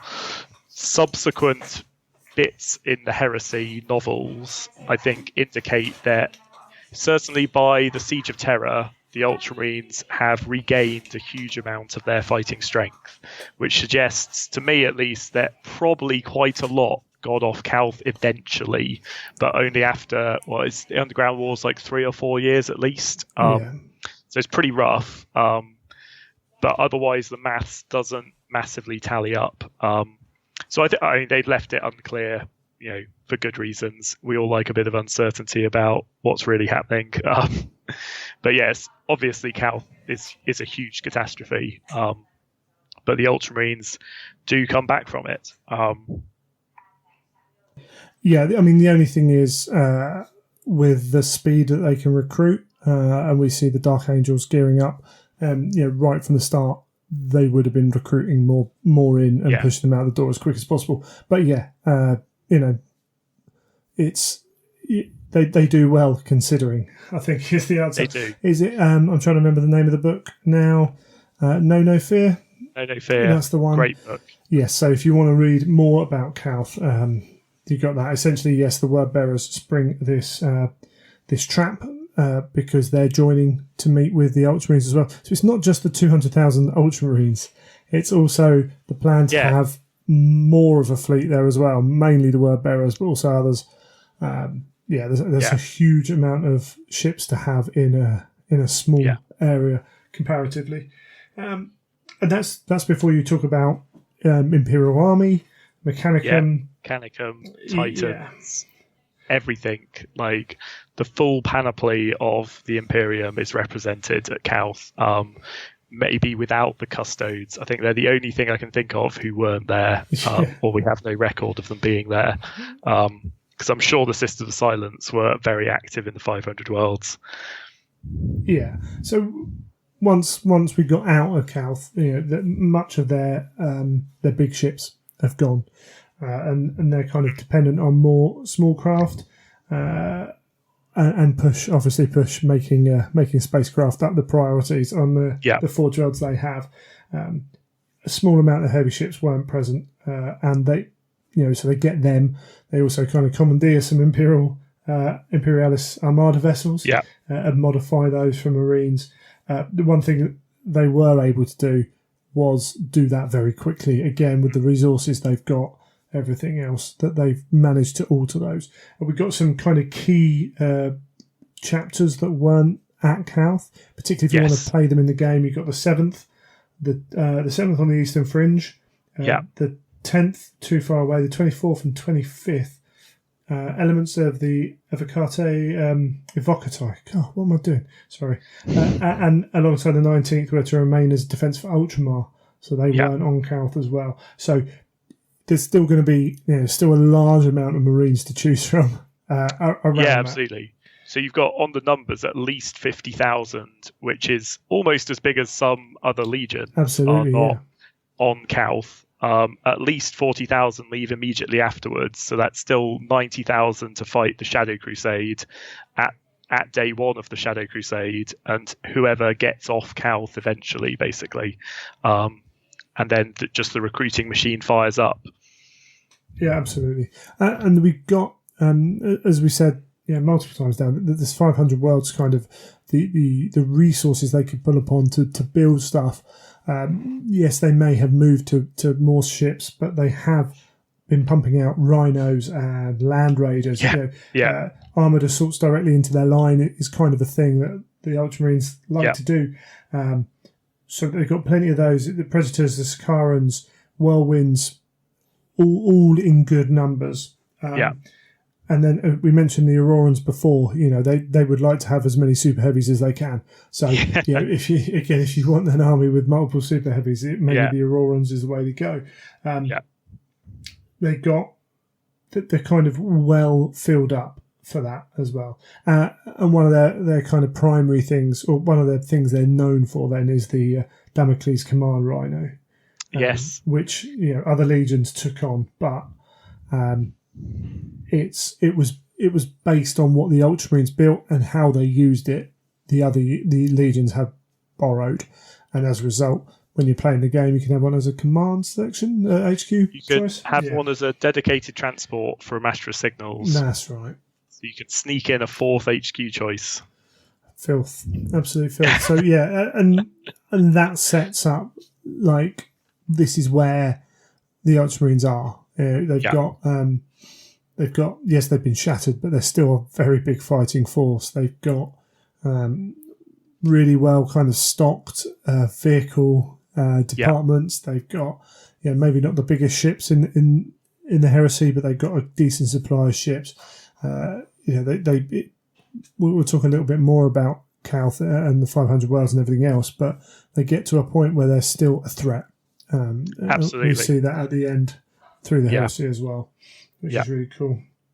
It's very important. Yeah, because I think clearly, as with almost all of the traitors opening gambits in the Heresy, the plan does not perfectly succeed. And so while the Ruin Storm is created, the Shadow Crusade ultimately cripples but does not defeat Ultramar. Guilliman is not killed. And so the key effect is obviously the elevation of Angron to being a demon prince and the creation of the Ruin Storm, which delays Ultramarine intervention in the rest of the war but does not stop it. And that intervention becomes critical in the final stages of the Heresy. Absolutely. And in fact, with the luck with the Pharos, having the Pharos there, the fact that they're held where they are actually potentially allows the Blood Angels to come back in a way they wouldn't have been able to do, and the Dark Angels as well, to create a force. Now, it took a long time, but there's an argument that without that, they might have been left a little bit blind anyway.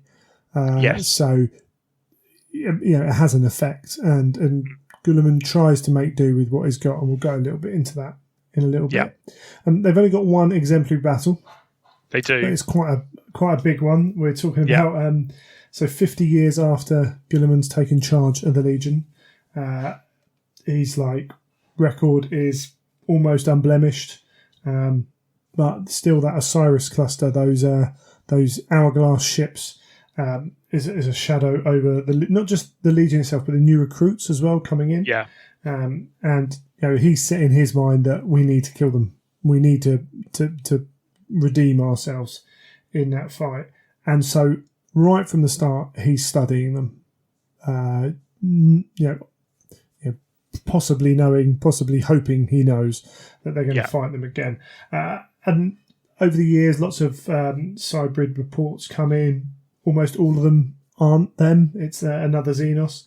Finally get this conclusive proof from, 26 years after the rebellion. The Warhounds find this population that's half of it starved to death. The mines and wheels destroyed. The other one, the other half are missing. And Erod Krug leads this fleet of the Warhounds to the extreme frontier, where they're fighting an orc attack, which is kind of awesome. Outnumbered, they go on the attack, as the Warhounds can only do, really. And everything's going on. They're stopping the orcs do what they want when these ships then turn up. These two huge hourglass-shaped ships. And they launch a devastating assault for which the orcs just go, cool, more people to fight. So they turn to fight, and the Warhounds turn to smash the orcs, and it all gets messy, and the Cybrids eventually get driven off. But it takes a while. The worst thing is the communications take a very long time to get back to the Imperium. But Guilliman responds by setting out this retribution fleet to the Erudite Terminal. Unfortunately, when they get there, it's a bit too... Well, it's almost too late. There's huge destruction, wreckage everywhere, and then 7 of these huge ships. So that's, from what we've seen already, that's quite a distinct force. Yeah. And in this huge debris fleet they've got, I love the fact it's just a mess. Like little orc vessels floating around. And as they come in, they find that Erod Krug is still alive. There's obviously a mighty hero. Absolutely. The nails have sunk deep. Yeah. The cold Cerberus is crashed and they're trying to repair it. He never got the orders to stay and fight that Guilliman sent, but then he didn't need them. He was a warhound. But he gets to explain that the Cybrids have managed to enslave a large feral population of orcs, and they're now fighting against their own kind, because that's what orcs do. That's what they do. Yeah, and the warhounds have stayed to fight as well.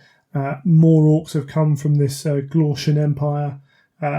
More hourglass ships have appeared, bringing thousands of enslaved Xenos warriors and ships, a lot of whom are unknown to the Imperium at the time. Yes.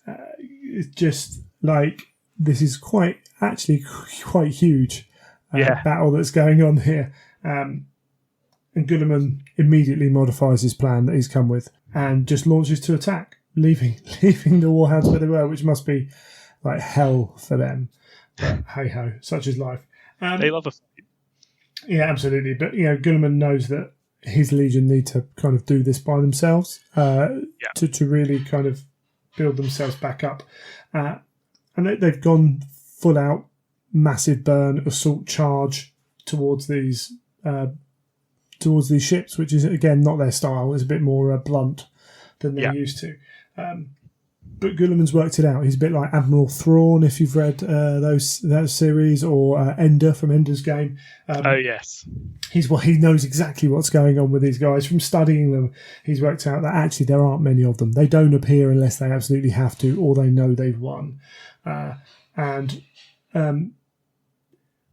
therefore there are very few of them. And these hourglass ships, they're more space stations than battle vessels. There's a huge amount of kind of space that's going to be dedicated to just staying alive, resources and power generation and all that stuff. So as a nomad race, they're more intimidating than they look. 100,000 Marids carried into the heart of the enemy. It's a big force, even for the top bits of the Great Crusade. It is, absolutely. And he's doing the thing he doesn't normally do, which is just pushing them straight into the guns of the enemy, knowing they're gonna suffer for it. And we've got kind of 3 prongs. We've got the Macrag's Honour with Guilliman, the Spear of Conor with Maris Gage, and the Thunder of Hera, Severing Vale, all moving forwards, whilst the rear echelons kind of move round to encircle the enemy. Yeah. And the enemy start putting out these gravitational pulses, hoping to stop all the incoming fire that doesn't come, because that's not what the Ultramarines are here for. They just plough straight through it all. And by then, the enemy's trying to evade. No, they're going straight in. And at the last second, they unleash, absolutely unleash. And we've got Ultramarines, boarding, and as we say, attritional. This is what they were doing. One dies, however many take their place, and racing down on the Cybrids themselves, who fight like cornered animals. This is, as you say, they're nomads. They've got nowhere to run now. They're on the ship. But the Terminators and the Invictari push forwards against these kind of psychic machines, not machines, but fighting prowess, as we say, planting melter bombs and atomantic implosion charges, which just sound cool. Dreadnoughts as well, pouring into this ship, tearing bulkheads open, it's clear this alien race have been everywhere and done everything and are actually quite formidable. Yeah. And then Guilliman himself breaching that inner chamber of the largest ship and finds the master of the cybrids. Turns out they're kind of it's a multi-limbed gestalt thing, 3 times the height of the Primarch, with a long equine head that screamed shockwaves of ceramite breaking force. I don't know where they get these ideas from. I really don't. It's pretty intense. It is pretty intense. His Terminator bodyguard really struggling, but Chief Battle Psyker, Aroth Ptolemy, he kind of rushes in. So while Guilliman's fighting the physical battle, the Chief Battle Psyker is actually fighting in the psychic realm as well, keeping him occupied. And eventually, of course, Guilliman rips him apart, rips his brain from his skull, and crushes it beneath his heel. And then eventually each hourglass ship dies. And as soon as one dies, all the slaves die with it as well. And then they turn around onto the orcs who've been fighting forever and ever and ever and destroy them as well, because that's what 100,000 Marines are going to do.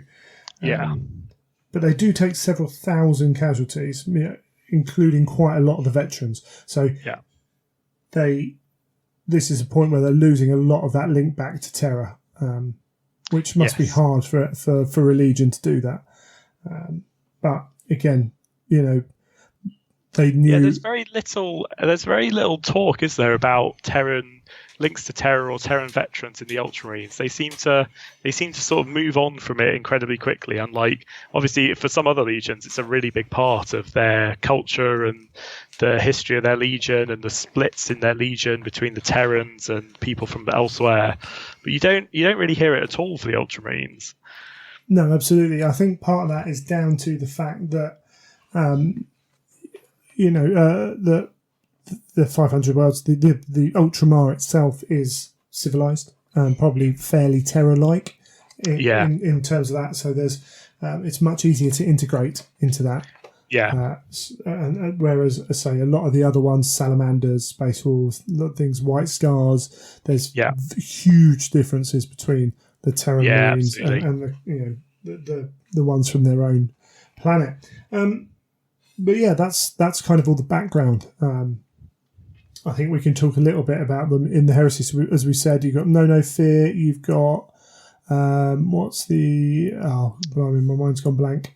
Unremembered Empire. Unremembered Empire. That's right. So as we say, post Calth, the Ultramarines are hurting. They're cut off with this warp storm. Can't see out, and Guilliman uses his logic, as we've already said through there quite a lot, to come up with this idea. Well, he comes up with the idea that he's got to assume that the Emperor's dead, because if he goes out there and tries to find him and he's not, and he is dead, if he goes to Terra, then he's going to be walking straight into a trap. So he needs to. His logic says, right, well, I need to be the point from which we can counter-strike. Yes, it's because they can't get through the ruin storm, and so they assume that presumably the rest of the Imperium has to have fallen because they can no longer see the light of the Astronomicon.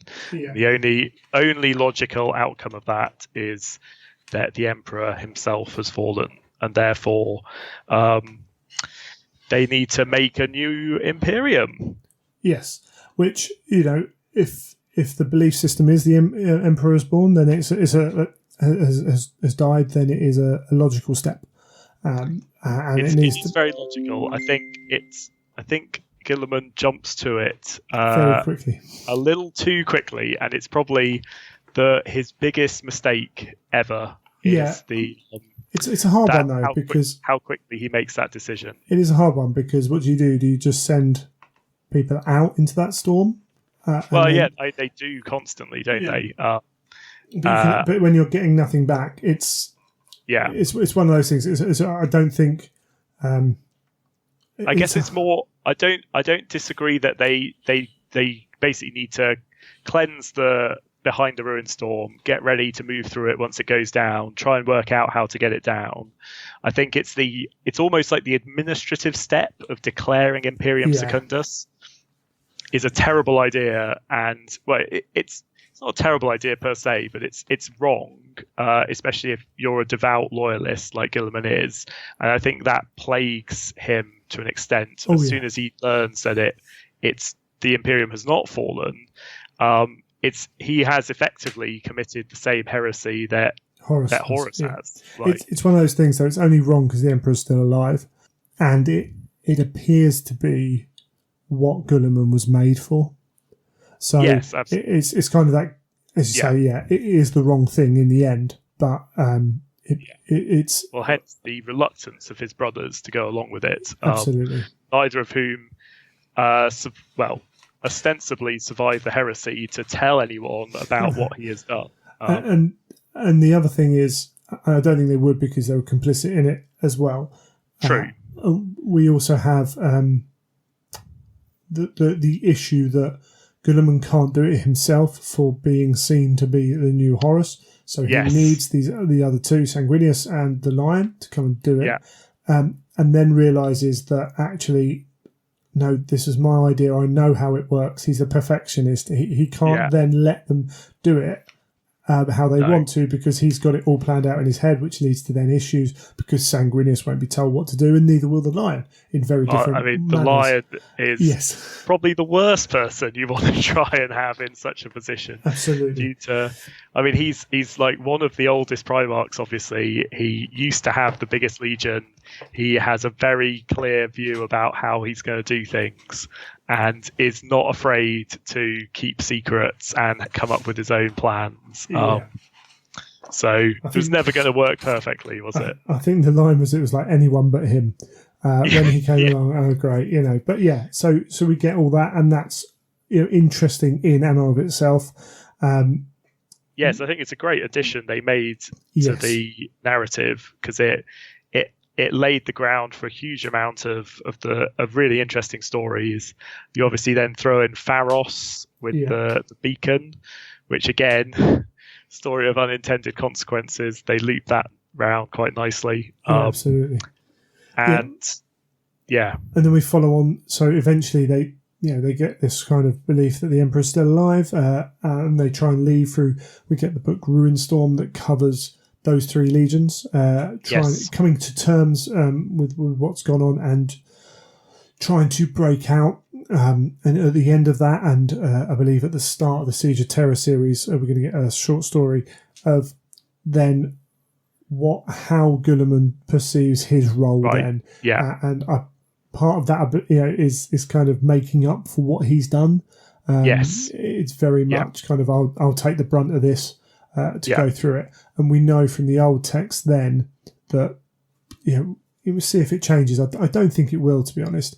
We know that the reason that Horus dropped his shields was because he was on a clock. And in fact, if you've got the old the Horus Heresy board game by Fantasy Flight, the timer, the game length was at the end of what left it only so many turns was the fact that the Ultramarines and the Space Wolves are coming. And Horus is fine trying to fight for Terra, but he can't then fight an enemy at his back. So even at the end, we now know that the Space Wolves part of that isn't much of a threat, obviously. Well, less of a threat. Still very much potential threat. If only for the fact of what can the sharp knife, what that can deliver. Well, exactly. I don't want to say too much about Wolfsbane, obviously, because it's still quite new. But there's important stuff about big time. About the post-Ruinstorm activities of the Ultramarines are mentioned in that as well. But largely conform with the established fluff. I think it's fair to say. So they have a big impact at the end as well. And then there's lots of short stories. There are. There's the one with Kurz as well, isn't there? Which one's that? It's in Unremembered Empire where he's running around. No, the one with the Lion and Kurz. Oh, sorry, Angels of Darkness. Yes. Angels of Darkness, yeah, that's the absolutely. other. Yeah, forgot about that one. That follows on from Pharos, doesn't it? Yeah. And there's lots of short stories in there as well, some cracking characters like Aenid Thiel. A lot of views of kind of how Guilliman would respond as well. Yes, well, we get the whole the beginnings of the Codex Astartes begin during the Imperium Secundus behind the Ruined Storm days, where ostensibly the rationale is Guilliman realizes that the legions as laid down are still quite inefficient because they use a vast amount of force to crush each world in turn. Whereas once you're in the situation where you've largely conquered the galaxy, actually the maintaining of order requires much smaller and more tactical forces. And so there's a great short story about Thiel and how Thiel basically creates the first tactical squad and then gives the idea back to Guilliman, who writes it in the Codex Astartes. So there's some really good short stories in amongst it all, and some great characters that really flesh out a lot of the the depth of the Ultramarines, and of course all of the stuff in the Underground War on Calth, where there's a lot of interesting activities and characters and heroics. Yeah, and as he's the only Primarch that's returned on the Imperium side, there is some interesting comments from the books from the 40k setting, current 40k setting, about Guilliman looking back on what's happened. Interesting. And his views on the Emperor, which might be skewed by things that have occurred, but also small things like looking at the Ultramarines in 40k. His throne is one of their holy relics, and he just goes and sits on it. It's my chair. It's just my chair. But it's really interesting to see that him in that different world where religion of the Emperor is such a big thing, and that's quite a. It's not the best book ever written. It's not bad. Don't get me wrong. It's not going to win Pulitzer Prizes, but it's quite a fun read. But with those really interesting bits, really make it. I think. Yeah. So. Yeah. Well, obviously, Guilliman's story, he has a very major part to play in the Scouring, and basically the first set, from what we can tell about the first millennia of the Imperium. Because in the Beast Arises, which is, I think, M32 or 33, it's implied that Guilliman has not been dead that long, and they still call the office of basically First Lord of Terror is Guilliman. And that's the honorific that they're given, even though Guilliman is now interred in the Fortress of Hera after Fulgrim shifted. Yeah, that Dark Imperium book, also the first chapter of that is Guilliman's fight versus another Primarch.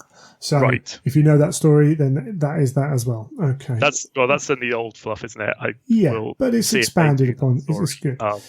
Yeah, it's all cool. Right, I think we've done kind of the background and what they do through the Heresy. Should we have a break and come back and talk about army? Sure thing.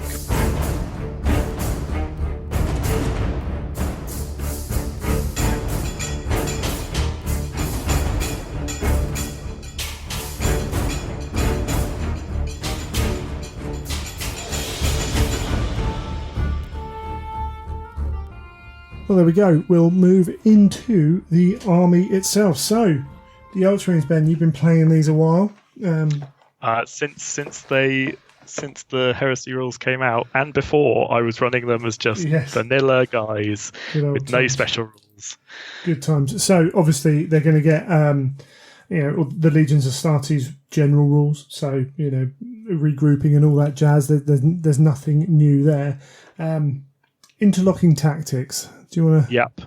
Yes. So this has two parts. The first is that if you shoot an enemy unit with a Legion of Astartes Ultramarines unit that has already been shot by another Ultramarines unit, then you get to re-roll ones to wound.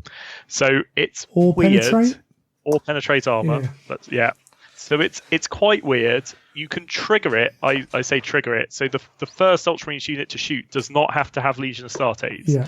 So the classic is you shoot an enemy unit with a Rhino, you hit the enemy unit with a Rhino, and then the tactical squad that then shoots, having got out of the Rhino, gets to reroll ones to wound or pen. Yeah.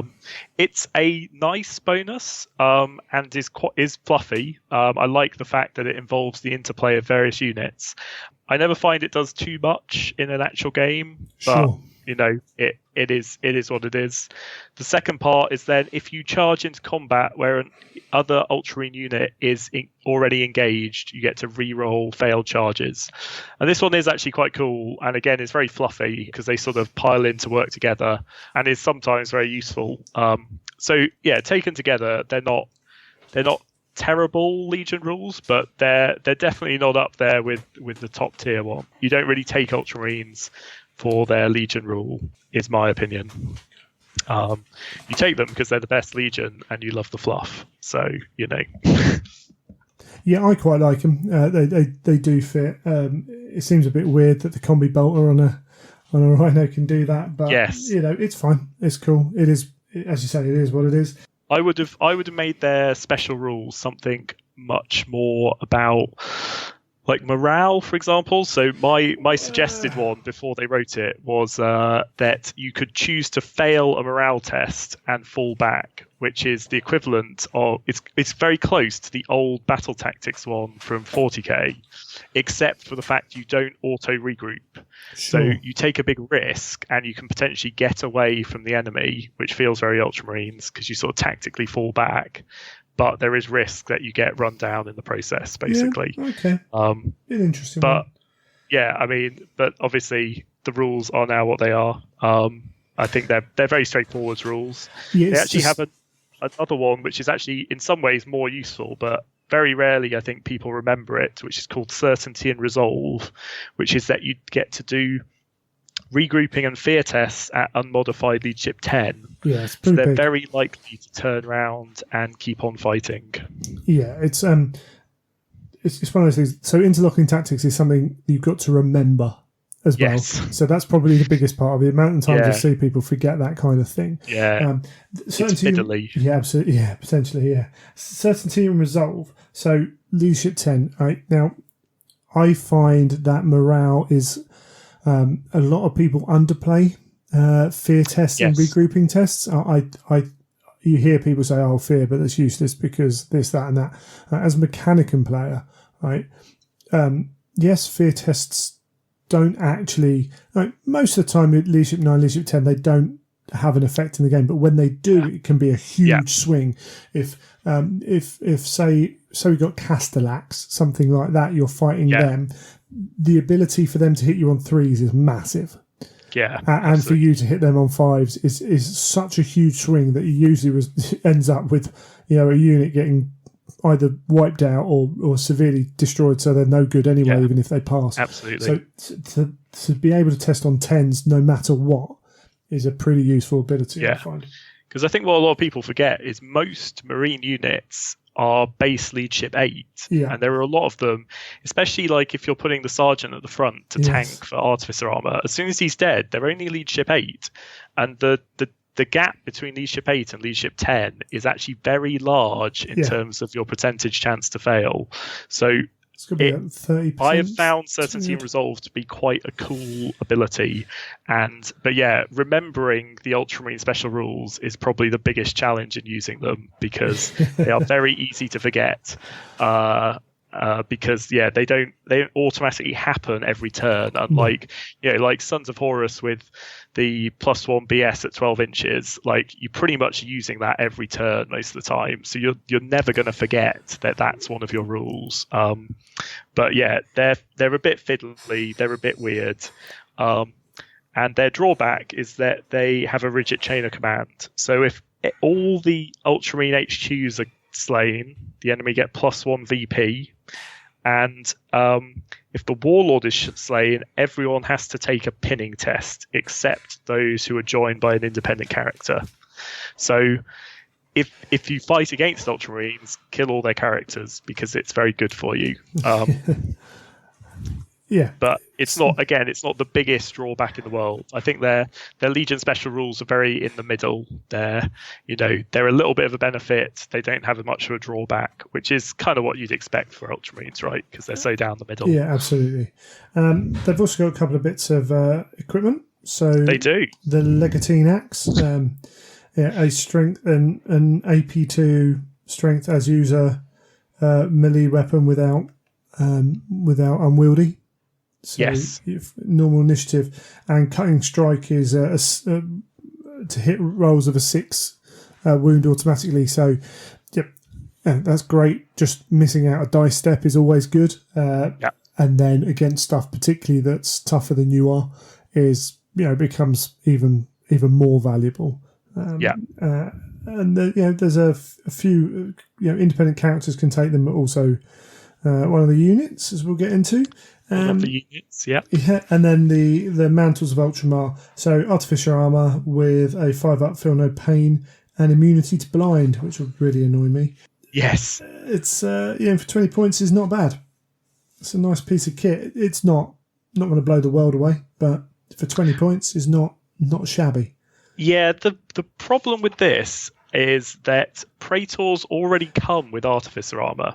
Yeah. So you pay 20 points to give them Feel No Pain and Immunity to Blind, which is not terrible by any stretch of the imagination. But also a lot of it's only for Praetors, which is fitting the fluff because that's what they're for the very most senior people. And I think it's a very cool and flavourable bit of kit.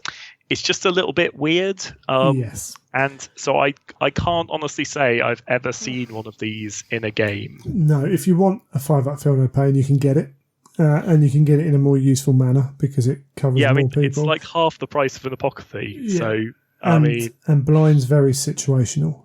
It is. If you face Mechanicum a lot, you definitely want to take one of these. But then you're also initiative 5 at least. Yeah, exactly. So, you're only failing 1 in 6 of those anyway. Yeah, so I find it, as we'll come to with some of the other Ultramarine special rules, it's a very weird bit of kit that you don't see very often for good reasons, which is a shame because it's cool. Yeah, absolutely. So then maybe that's something they can look at shifting around down the line. I mean, if that was 20 points for a 5-up Invulnerable, would that be cheap? Yeah. I can't remember what a 5-up I think, Invulnerable but costs again, now. I think it sort of should be like it should be something like a leadship thing, right? Because it's a mantle of Ultimar, like it's a symbol of office, and you should be able to, I don't know what it would be, like Grand Fearless or something like that. But even that's a bit boring. Like maybe extend like old like school a leadship bubble. tent for the whole army, like the no.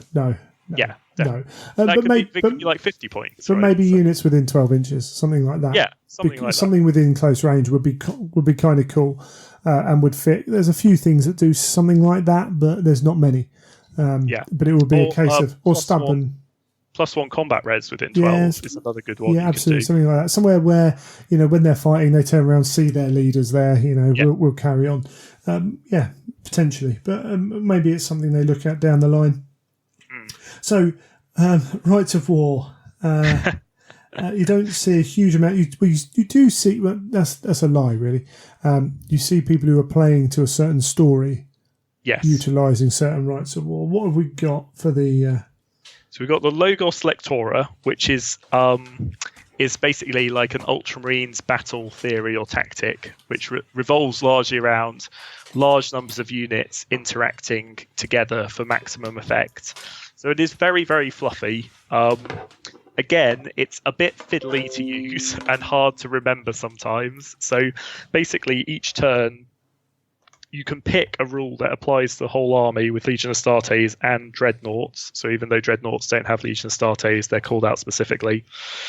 And you either get to re-roll run distances, or you get snapshots at BS2, or you get counterattack. And, all three of those situationally are very nice abilities to have. I think you're going to have to build your Legion too. Well, again, they're none of them, unlike some other Legions Rise of Wars, they're not game changers per se, in terms of they're not going to massively change the whole army.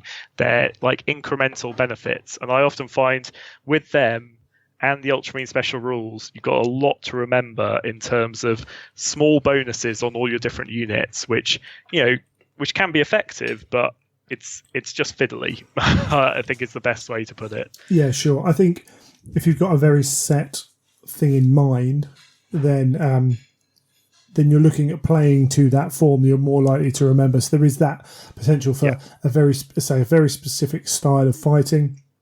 Maybe you want counter-attack because you're going all-out combat exactly. Ultramarines. then you have that potential to like, okay, I'm going to do this because I'm going to have counterattack, and it sticks in your mind a little bit. Yeah. They've got to take an additional compulsory HQ for this, though. Which has to be a Master of Signal or a Damocles. Yeah. That's not necessarily It's not a terrible option.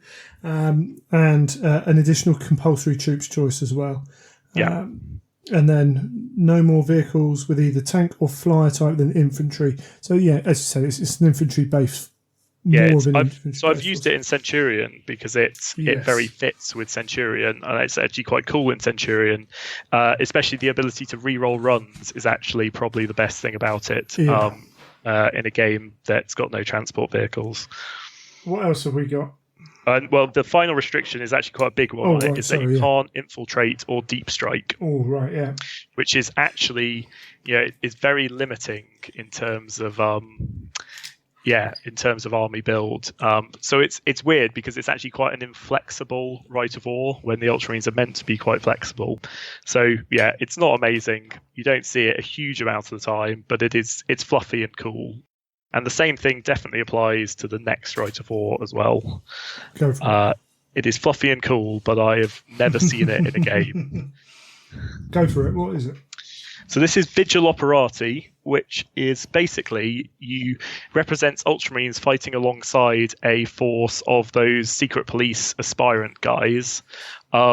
So you have to take an allied detachment. The allied detachment has to take certain provenances, which I think is gene crafted and warrior elite. So that's +1 leadership, strength and initiative, I believe.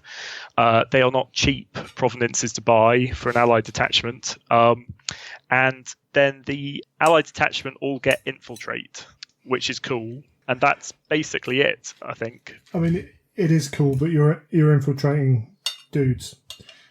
It is cool. They're not the most scary. No, the big problem with militia allied detachments generally is you just don't get very many guys in an allied detachment for militia. And so, yeah, I mean, it's great to build a themey little force of guys who infiltrate in. I think things like the Vansar models for this would look really, really cool. And so there are very cool ways to do it. But yeah, I mean, the benefits are not huge, and the having to be locked into certain provenances is pretty harsh in some ways. So again, it's rare one to see. Obviously, you don't need to take a right of war. The theme and stuff within the Ultramarines and their special units, etc., is more than enough to make cool Ultramarines armies without those rights of war. Sure. I think if you were going to play a campaign based on the invasion of Ultramar. Yes. Vigil Operati could be really cool. That's where that list would really come into its own. It's fair to say that you're not a competitive player, but enjoy the tactical side of the game. Of course. You will look at it predominantly from that side of things. I do. Yeah, and I do to a point. I think all of us sit on that scale somewhere. But that's a really cool one for if you want to do. It's a cool theme, and there's a reason you don't see it very often. Like, I've run Ultramarines with allied militia, because obviously there are large amounts of Imperial Army in Ultramar who are not Vigil Operati. Operatii. There's a huge scope for theming and design of militia lists to go alongside Ultramarines, and it's actually one of the great strengths of them as a legion is that versatility in working with other forces. So I've got a militia army I use with my Ultramarines, but they're not themed around Vigil Operati. They're just another militia army. Sure. I actually have 2 militia armies, but we'll leave that. So is that all the rights of war? That is the 2 rights of war. Of war. Okay, so we'll move on to there is the Primarch, and he can really affect your army and the way you build it. So Rabute Guilliman, he's coming in at 400 points, so he's not a huge amount of points for a Primarch. Pretty much standard Primarch stats. Weapon skill 7's nice. Very standard stats. Yeah. What he does do is, like many Primarchs, he makes certain troops as certain unit choices become troops. So Invictorious Suzerain squads and Legion Terminator squads may be taken as troops choices. So you can do that without requiring Pride of the Legion. Which is very nice. Absolutely. And then also he's given +1 leadership value to every... Across the board. Yeah. He gets to re-roll charges, which is great, and any unit he joins. So obviously all Primarchs have fleets, so on their own they can re-roll charges. Yeah. But Guilliman joins a unit and that whole unit can re-roll charges, which is great. And he ignores concussive, which is actually also really cool for Primarch, especially in Primarch on Primarch fights. And Guilliman turns out to be one of the best Primarchs for fighting other Primarchs. Yes, he does. And he is a very, very, very good Primarch in the rules, and obviously more importantly in the fluff. And he looks very heroic in the picture. Like, it's a very noble visage that he has. Yeah, absolutely. And it's one of those things when you look at the points, because I can't remember how many points Russ is now, but when it's like 450-ish. Yeah. And a lot of that is the utter destruction he can cause, but you can only get value from his points really when he's killing stuff. So if your opponent doesn't let you kill stuff, his value is, you're paying more for him than you're getting back. Guilliman has these abilities, so already he's giving everyone +1 leadership. That's not a bad thing. And we go on, he does a little bit more as well. So he does. He's got a Cognisignum, which people often forget, but is great because it means if he doesn't shoot, he can give someone in his a unit or the tank he's in +1 BS, which is not terrible. And then he has preternatural strategy. That's the it's one, a difficult word to pronounce. Which basically a series of rules that encompass his gigantic intellect. Absolutely, yeah. So the first one is actually one of my favourites, where if someone seizes on you, they have to re-roll a successful seize, which is super cool and turns out to be really good in the game as well. Yeah, absolutely. And I'm not thinking of people rolling a 6. I'm thinking of people who give you the turn because they've got Horus or they've got Alfarius. Yeah, so like the 4-up seizes. It really ruins their day. Absolutely. So that can be pretty big in those circumstances. Yeah. But the next one's the one a lot of people really enjoy. Yes, and this is also the one which I really like it as a rule. I think it's cool. Basically, what it does is you select one unit entry. So, for example, you select Sikaran Battle Tank, and every Sikaran Battle Tank in the army list gets to pick from Implacable Advance, Interceptor, or Tank Hunter. So let's say you pick 3 Sikaran battle tanks. They could all have Interceptor, or they could all have Implacable Advance to be scoring, or they could all have Tank Hunters. And you can pick that each game. It's obviously incredibly powerful in certain circumstances, but it does mean you have to build the list around it. Yes. And the downside, I think, to it in terms of variety of armies and when you actually see it played is it does mean you're incentivized to take 3 of the same unit a lot of the time because you want that 3 Sikarans in heavy support, or you want 3 Spartans or something like that. And that's great, but also can be a little bit dull in some ways. So I sort of wish it was a little bit more flexible in how it worked, but I mean, it is what it is. Obviously, you see a lot of Guilliman-led armies with multiples of vehicles to take advantage of it. Yeah, something like a Land Raider Proteus or something like that, where you could have units in them and they're all getting that option, becomes quite cool. I kind of agree with you that it does have that downside potentially within the hobby aspect of it. That you can get this, as you say, you can get 3 of the same type and an army list start to look similar because invariably people pick a unit that's not cheap and then all of a sudden your army is looking quite small. But it's a really nice rule in terms of playing the game. Yeah. I like the idea that, and the problem is, again, if you're playing this to pick the best stuff, then you take Guilliman, you take 3 of this and 3 of this and 2 of that, so you can choose every game. Yeah. some people will build their army knowing they're going to choose X unit every time. I like the idea of like, let's say Contemptors maybe, and having more than one Contemptor in a Talon. Yeah. And then utilising that is quite a good choice. Predators could be quite a good choice in that respect as well. But yeah, it's a good rule. It's just very good. Like it can be a bit abused. I don't think it's not horribly broken in any way. It's just very good, and it's part of Gilliman's overall package. He is just very good, and it just is what it is. Like it's one of the main benefits he brings, and obviously, like you say, a lot of Primarchs do not bring a similar benefit to the army to any way like the same degree. It's also you've also got to be careful because. Say you choose Sikaran, battle tanks or whatever, or say you choose heavy support squads. Then if you're facing an army which can deal with them, well, exactly, it becomes almost an Achilles heel. So you can't just do it and expect to win games. You've got to be sensible with that as well. No, absolutely. It's just a very nice benefit that really helps the army a lot of the time, and can be used very advantageously. But it just fits the fluff very well that he's a very support Primarch in terms of buffing his army. It just so happens that he is also amazing in combat. Yes, so, which is the next part of that preternatural strategy shows. The last part, it doesn't stop. In a challenge, in every subsequent round after the first, you get +1 weapon skill, which ticks up and up and up to weapon skill 10. Yeah, so, absolutely.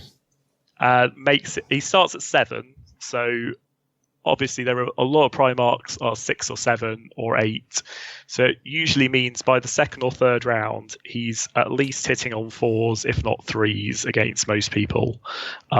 There's only 1 or 2 exceptions who really challenge him in terms of that, but it makes him in challenges, especially with other Primarchs which go for several rounds, he can really hold his own. That's the key. That is the key, because it resets every challenge, so but it's getting stuck into the enemy Primarch. It can, if you get a little bit of luck, because it's all about variances when you're in Primarch challenges. It's about who rolls the 1s and the 2s on the saves and all things like that. And if you get a little bit of luck with Guilliman, and there's another rule that helps him with that as well, then all of a sudden you're hitting on 3s, they're hitting on 4s, and for someone like Horus, that's not the way it normally is. Exactly, yeah. Even with Russ, you're getting to 4s and 4s. Which is potentially, which is very good. Old Russ, before the changes, it was, still in his favour. Now it'd be interesting to see that fight. And it's a case of, if you're going to fight Guilliman, you want to be getting through him quickly, which is not easy to do. Yes. Before we get onto that rule, he can re-roll Deny the Witch rolls, because he is, which is also great, I think, because it's really useful when you fight Lorgar, who is obviously your most hated enemy. Yeah, absolutely. So re-rolling Deny the Witch when Lorgar tries to blow you up is a lot of fun. Excellent. So his armour is the aspect of what we're talking about. So it's a 2-up and a 4-up invulnerable.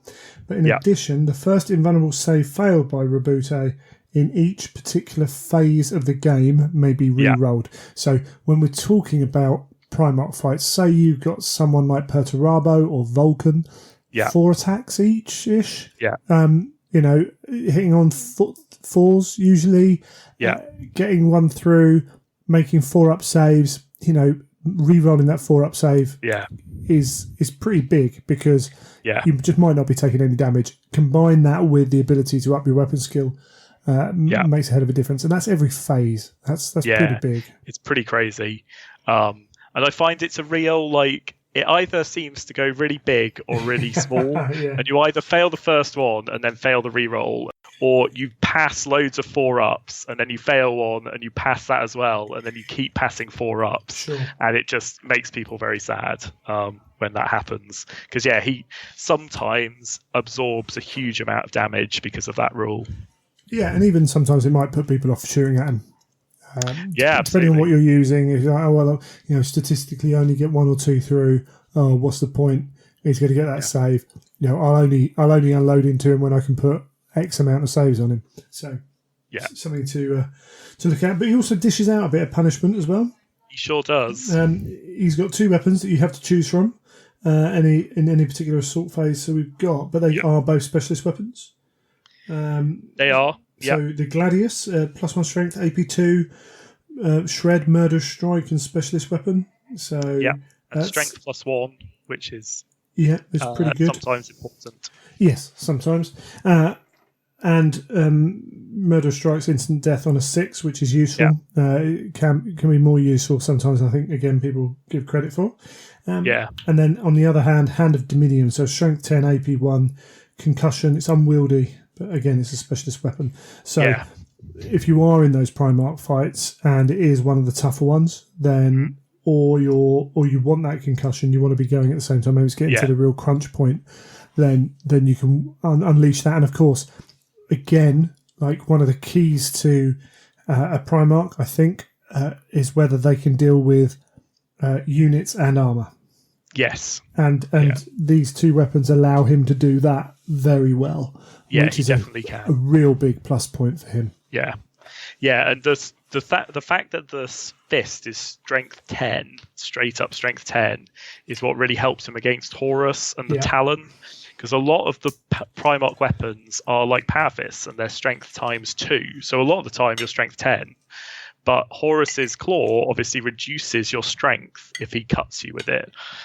But Guilliman is immune to that because his fist is just strength 10. So it doesn't matter if he's strength 1, the fist still hits with strength 10. Because he's special. Because he's very special.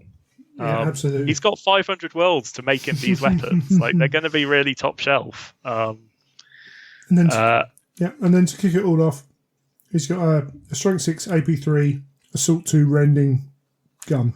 Not bad. Nothing special. It's a pretty good one for the Primarchs go, but because he's got a Cognoscignum, you often don't fire it because it's better to give another unit within 6 +1 BS instead. Yeah, I think at 400 points, he's a bargain. He really is, and I don't he's think such a bargain. I've become a little bit bored of playing with him because I've used him so many times, and that's fair enough. And I think the beauty of that is that. The rule that gives us units, you don't have to, because he's 400 points, because he can do 2 or 3 different roles on the battlefield, you don't have to go and get 3 Spartans and give them all whatever rule you want. You don't exactly. You don't have to do that because he's still giving you enough in the game, I think, which is really cool. Yeah, excellent. What other characters have we got in here? We have Ventanus, who's one of my favourites. I used to use him a lot. So he's obviously the hero of Calth, who basically sticks it all back together when it falls apart. Yeah. So he is a very weird character, it's fair to say. So he's basically a Praetor, but with a 3-up save.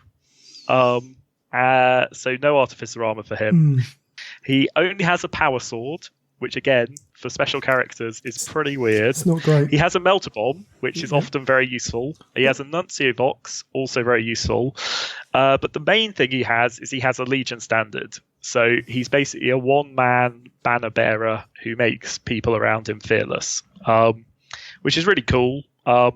And it very much fits the fluff of what he did on Calth in terms of rallying the survivors.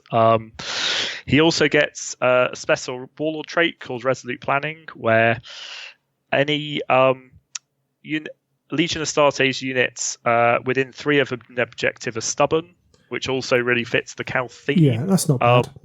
Yeah, it's pretty good. In the right list, it's not bad. Yeah, absolutely. And the final thing is that he gets to re-roll reserve rolls, and opponents have -1. That's not bad. So that's Cunning Strategist. So he's a real utility character. He's very cool in the fluff. Obviously, he's a mighty hero. He's never going to hurt many people in a game, but it's not his job. No, and for 155 points, there's a lot going on there. I think there is a lot going on there, and.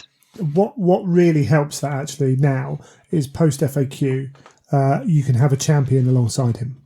Yes, you could, which is a very good point. This is where the champion, I don't think it's going to be great in many games because the Praetor's going to take that champion role, but in things like that where you're using your warlord like this, having a champion to accept challenges or make challenges is a huge ability.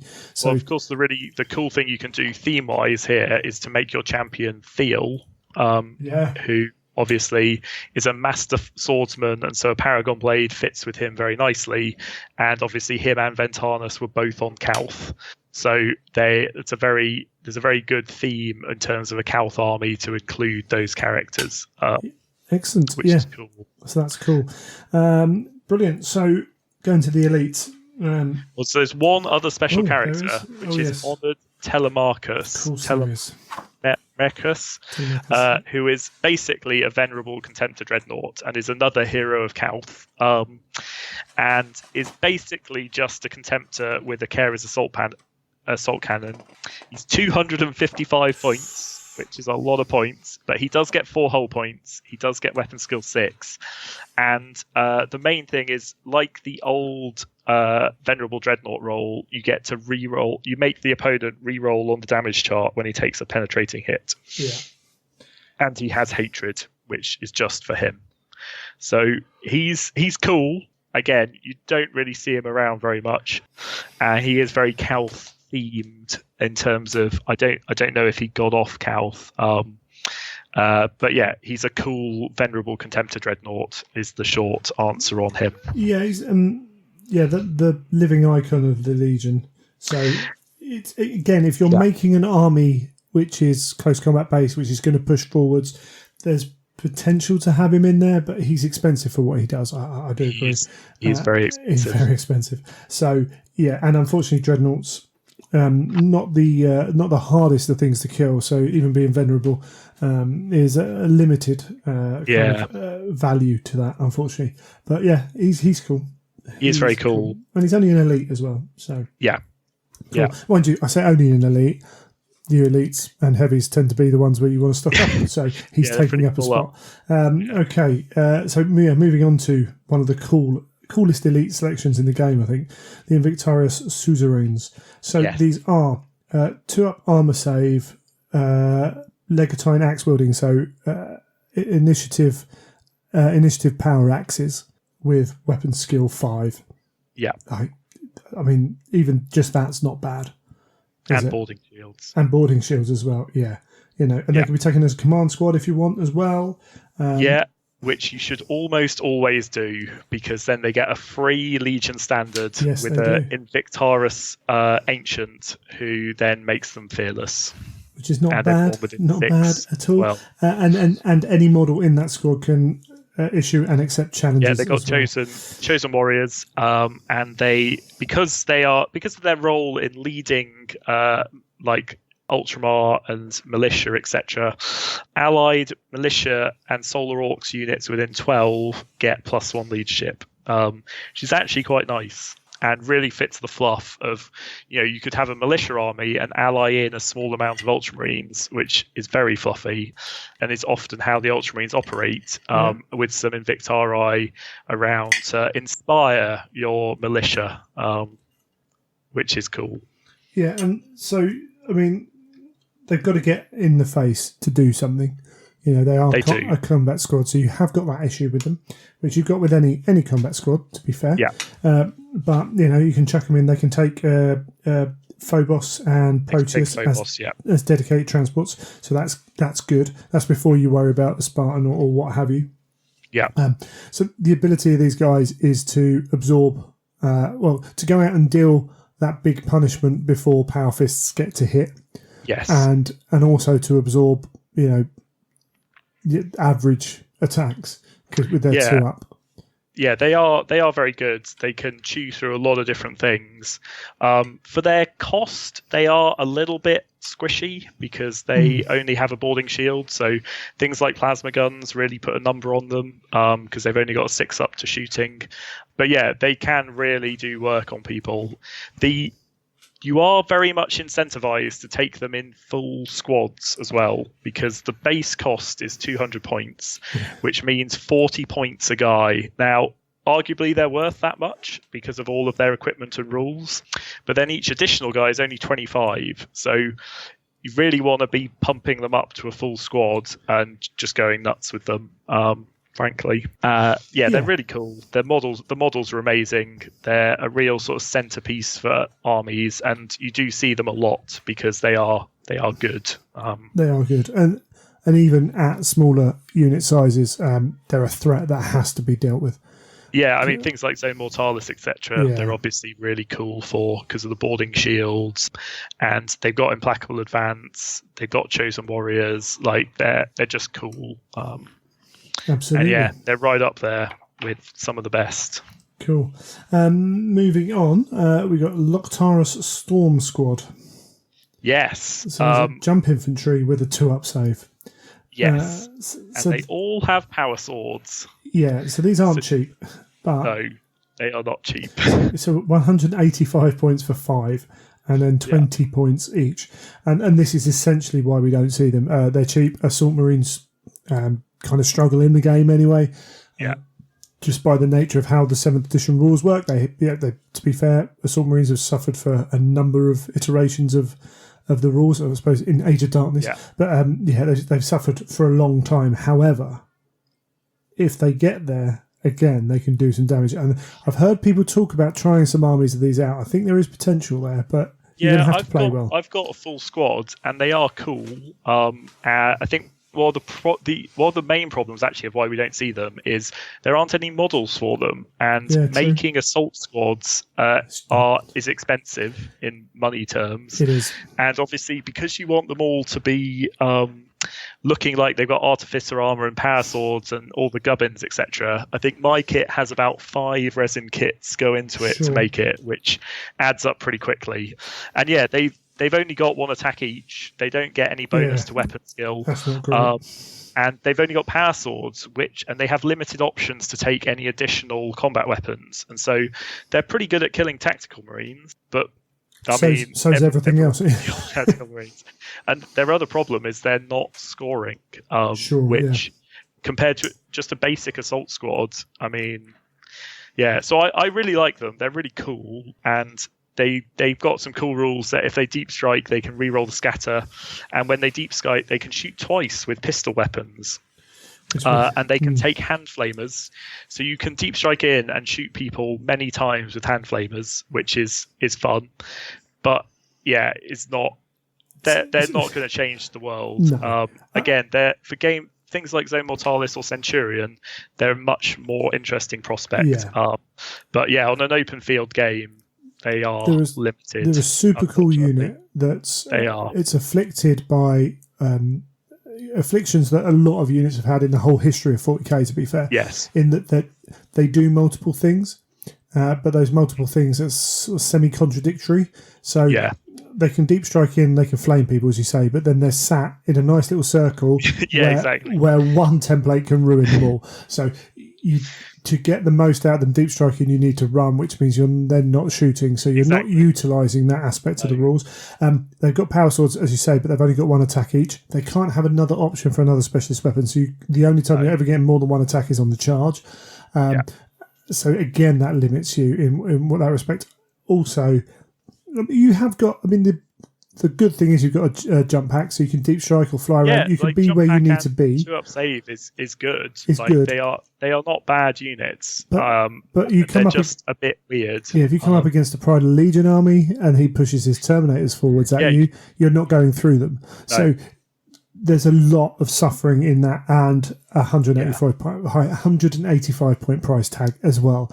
It is a shame. Well, they're the same as the Suzerains, where each additional guy is then only 20. So again, a full squad of 10 for 285 is much more appealing than 5 for 185. But again, you don't mind taking 10 Suzerain because 5 make it, but 5 Loktaris making it are not the same, are they?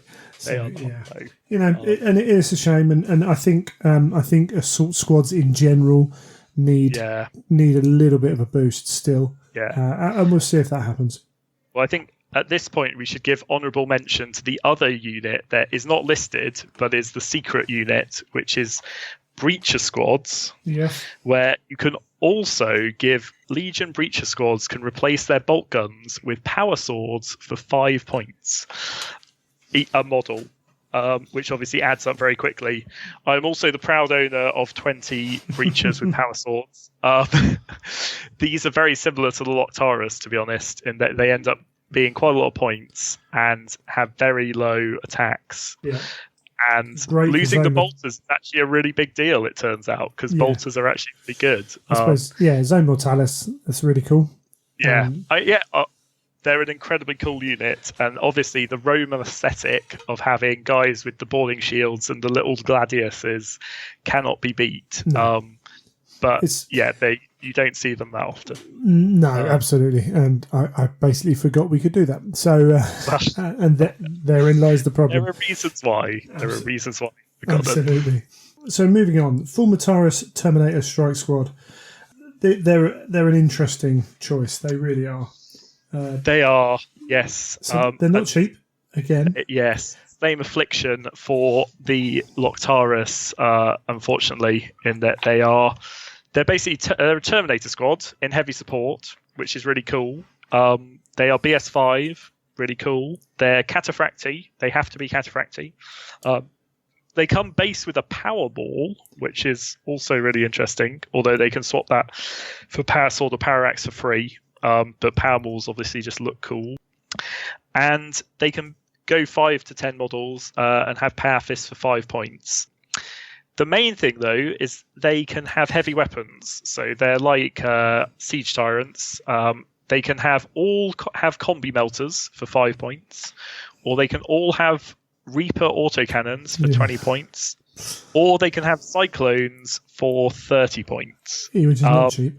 And what this ends up meaning is they are significantly more expensive than the equivalent squad of Siege Tyrants, which you obviously do see quite a lot because they're a cool unit. Their additional bonus is they have something called the Petriarch Targeter, which is basically something Gilliman has built to borrow the idea from Perturabo of having Siege Tyrants and make it better.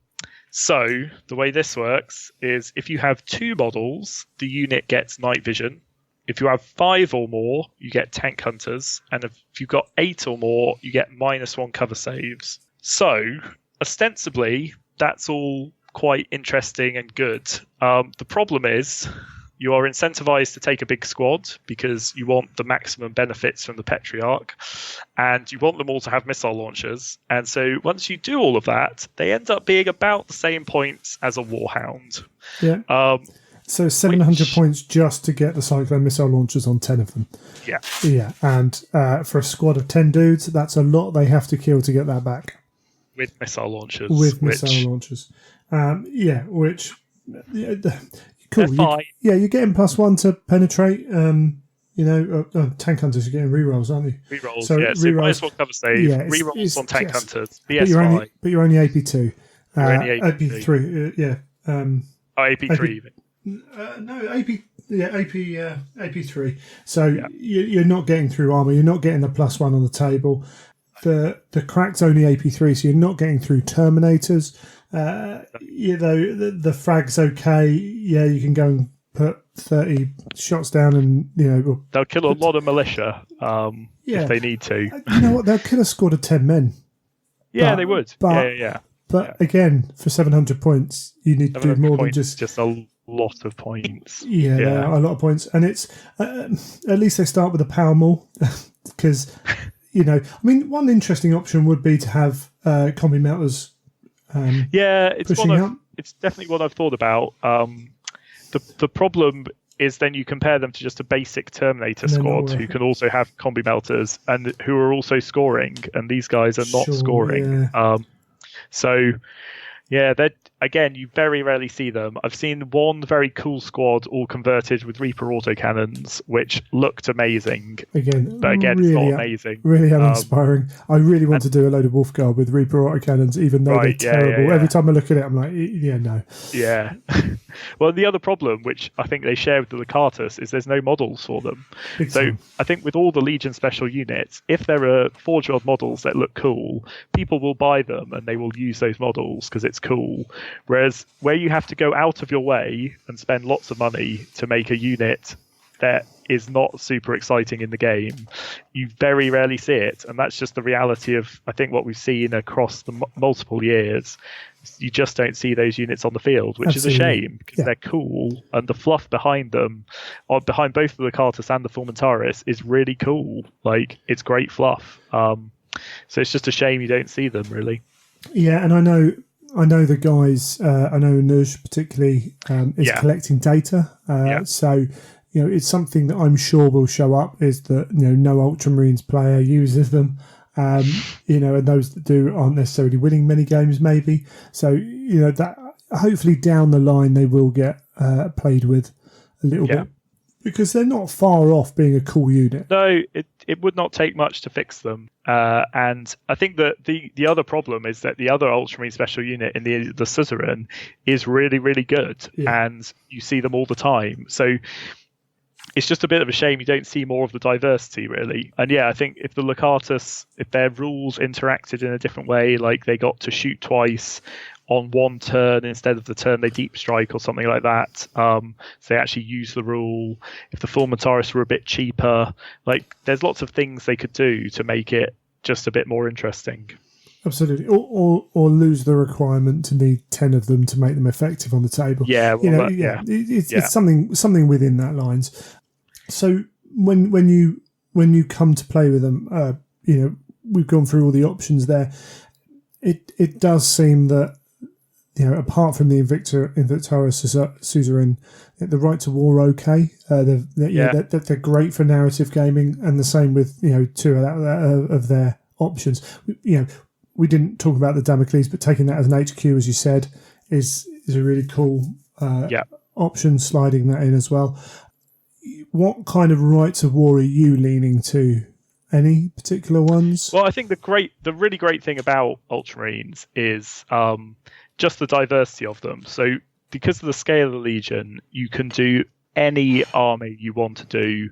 You can do Shattered Legions for the Shadow Crusade. You can do Black Shields on Calth or in the Underground War. You can do like any theme of army you want to do. There is ample fluff and background to make it happen, and all of their Legion rules can fit with those pretty well. So you don't have to be pulled in any one direction. I think the other thing is worth mentioning that I think is a real strength of theirs in terms of their rules is actually their allies matrix, where their allies matrix is very good, as you would expect it to be. So they can ally with most people without any negative. And so a lot of the time I use mine with various allied detachments to add some diversity in. But again, that sort of leads you away from using a Right of War, because a lot of Right of Wars stop you from doing that. So I do like the Logo Selector for Centurion mode games. I think it's cool for that. And there's just, it's sort of whatever you want to do, really. Obviously there are some very strong things you can do with armies built around Guilliman, and at a lot of events which allow Primarchs, you do see that quite often. Just like with any Primarch based army build, it just becomes very, very good very quickly. Sure. It's the short answer. But again, you don't always see Primarchs around. Not every event is Primarch based. Not every army has to have special characters, and so it's sort of whatever you want to do, really. So it fits. It's the fundamental overriding factor of the Legion is that they don't specialise too much. They haven't got this huge strength in a specific environment. They're good all rounders. Yeah. Do you find that they don't have any major specific weaknesses in the same respect? Not really. Okay. I mean, they're just real all-rounders. Yeah. I mean, I think they have a propensity. There's definitely a propensity in the fluff, and because of some of their special units, towards heavy assault-based armies. And by that I mean plenty of tanks, heavy transports with Suzerains in, Terminators, maybe Guilliman as well, because obviously he unlocks Terminators and Suzerain as troops.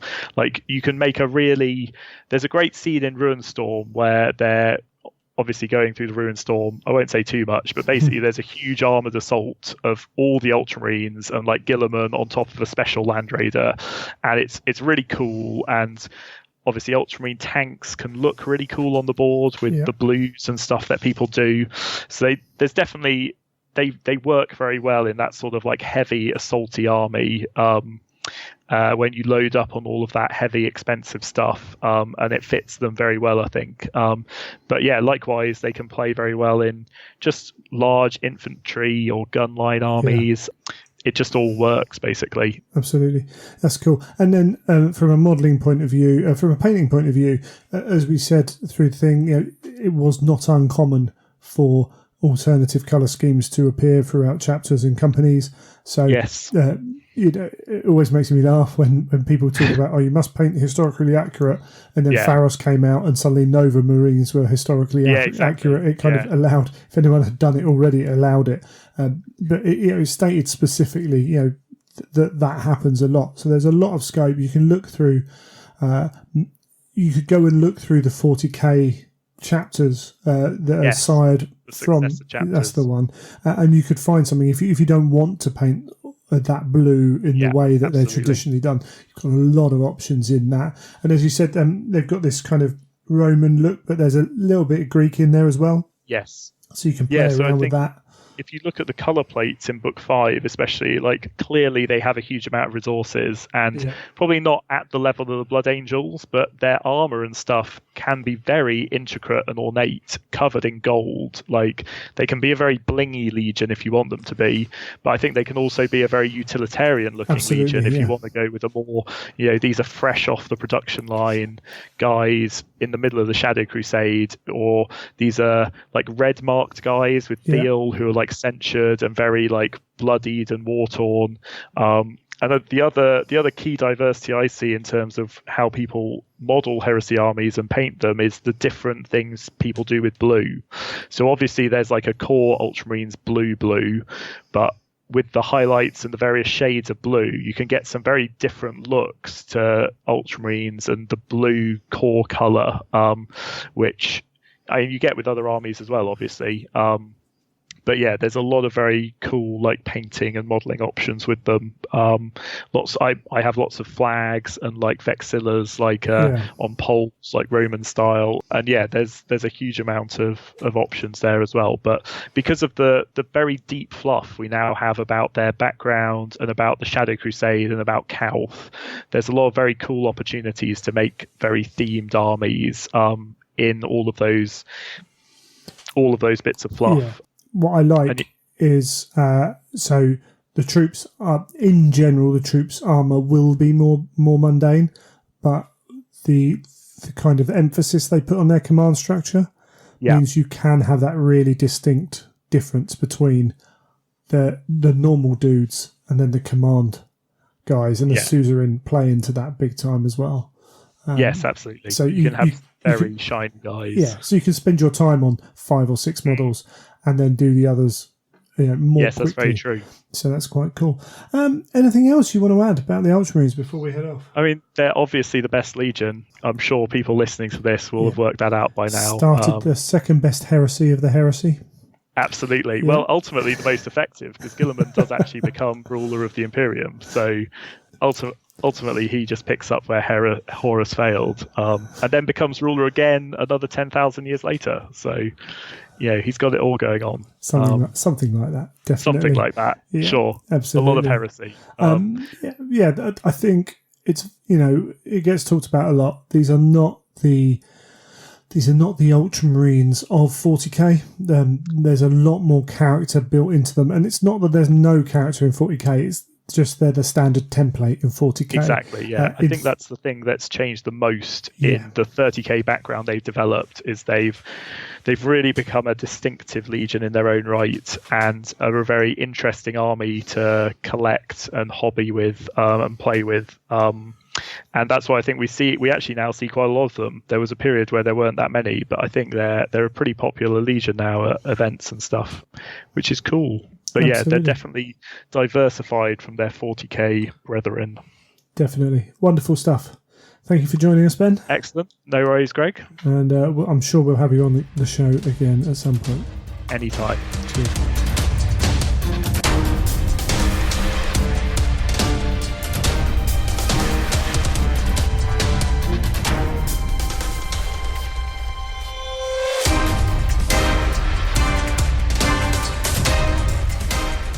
and thank you for listening to another episode. If you have any feedback, please feel free to email Greg at The Imperial Truth or Neil at The Imperial Truth. I know the sound has been a bit of an issue. I've got a new mic. It's a very good microphone. I'm beginning to think that the problem... I still want to play around with it a little bit more. I'm hopefully going to be improving it. Hopefully I have improved it a little bit in parts of the show, but it might just be that the mic's wrong for the setup I've got here. The room's wrong. So worst case scenario, I'll have to go back to my old microphone, which is unfortunate, but we're going to try and see what we can do on that. I don't necessarily think it's much worse, personally. Some others might disagree, but I think it's a very different sound, and I'm doing my best with my limited knowledge to try and fix that. So apologies to you all there if you don't like it. But if you've got any feedback on the show, please feel free to email him. Got any topics or anything else you want to discuss, then feel free, as I say, to send them in as well. Otherwise, yes, before we do go, we now have shirts. I've got together again for my third attempt. We're on Teespring now. There's a link on the Facebook page and it's pinned. I will endeavour to put the link in the show notes as well if you're interested, and I'll try and get it up pinned on Twitter as well. So you'll know where the easiest places to go will be those. And I'll try and put a link on the website as well as a separate page for support. But we have a handful of shirts available. They do have an EU shipping office and a US shipping office. So I've tried to duplicate all the orders to EU and US. I don't know if that's the best way of doing it, but I did it with a few designs on there. I think one of the issues with my previous designs was there was a certain basis on a Metallica album, and that was probably causing some issues. At least I hope it was that rather than anything else. So we're going to try it again with Teespring. A couple of people have ordered. I don't know if they've got theirs yet. It basically there's a 5-day kind of print period. So it prints every 5 days if there's an order to make the t-shirts. So 5 of you all order, you can all order over 5 different days, and then they'll get printed on that 5th day. If you miss that one, they're printed 5 days later.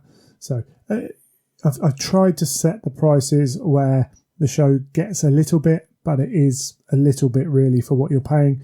Their recommended prices that Teespring put up I thought were too much. This is not about generating income. It's about providing support for the show. So, I appreciate that it's not always, these things can be costly in comparison to getting normal stuff like that. But it's there if people want to purchase them. If you've got any feedback on that, if you think we've missed something out, we've done something wrong, then please fire that back over. There's stickers on there as well. And when you click on an item, it might give you some options depending on which design it is for colours, things like that. But I have got plans to expand that a little bit more, but you guys know what I'm like by now, I'm sure, and getting all that up was a bit of a faff for me. So, but hopefully moving forwards we can expand that a little bit and get that going. So yeah, that's on Teespring, and I think it's under Imperial Truth. So, but the easiest way to get there will be through the links on the social media. And if you want to know where that social media is, as I say, search on Facebook, Imperial_Truth on Twitter, or Child of Fang as well on Twitter. And I'll try and put it up on Instagram as well, just to make sure we've covered all bases. Next episode, we'll be back to a normal episode and pushing on towards the 100 with a rather good interview. But I'm going to leave that there. I'm not going to tell you who it is or exactly what's going on just yet. Anyway, there are still tickets available for Blood and Glory. If you are interested, you can Google Blood and Glory Bad Dice and it will take you straight there. Again, the link is in the show notes, so you can go and fill that out. I think we're about 60 players for Heresy, which is not bad. And we've been slow with some of the side events. We appreciate that. The system isn't fully kind of settled yet. We've only been doing it a couple of years as the big con. But there are other events going on. You can go and check them out, and hopefully they'll be up very soon to purchase tickets for. And hopefully we'll build. And it's all learning processes for next year as well. So hopefully we'll have a bit more organised style on that. We're working hard away behind the scenes to try and make it as good as possible. Anyway, I've rambled on. Bearing in mind it's myself alone. Thank you very much for listening. You have been listening to The Imperial Truth.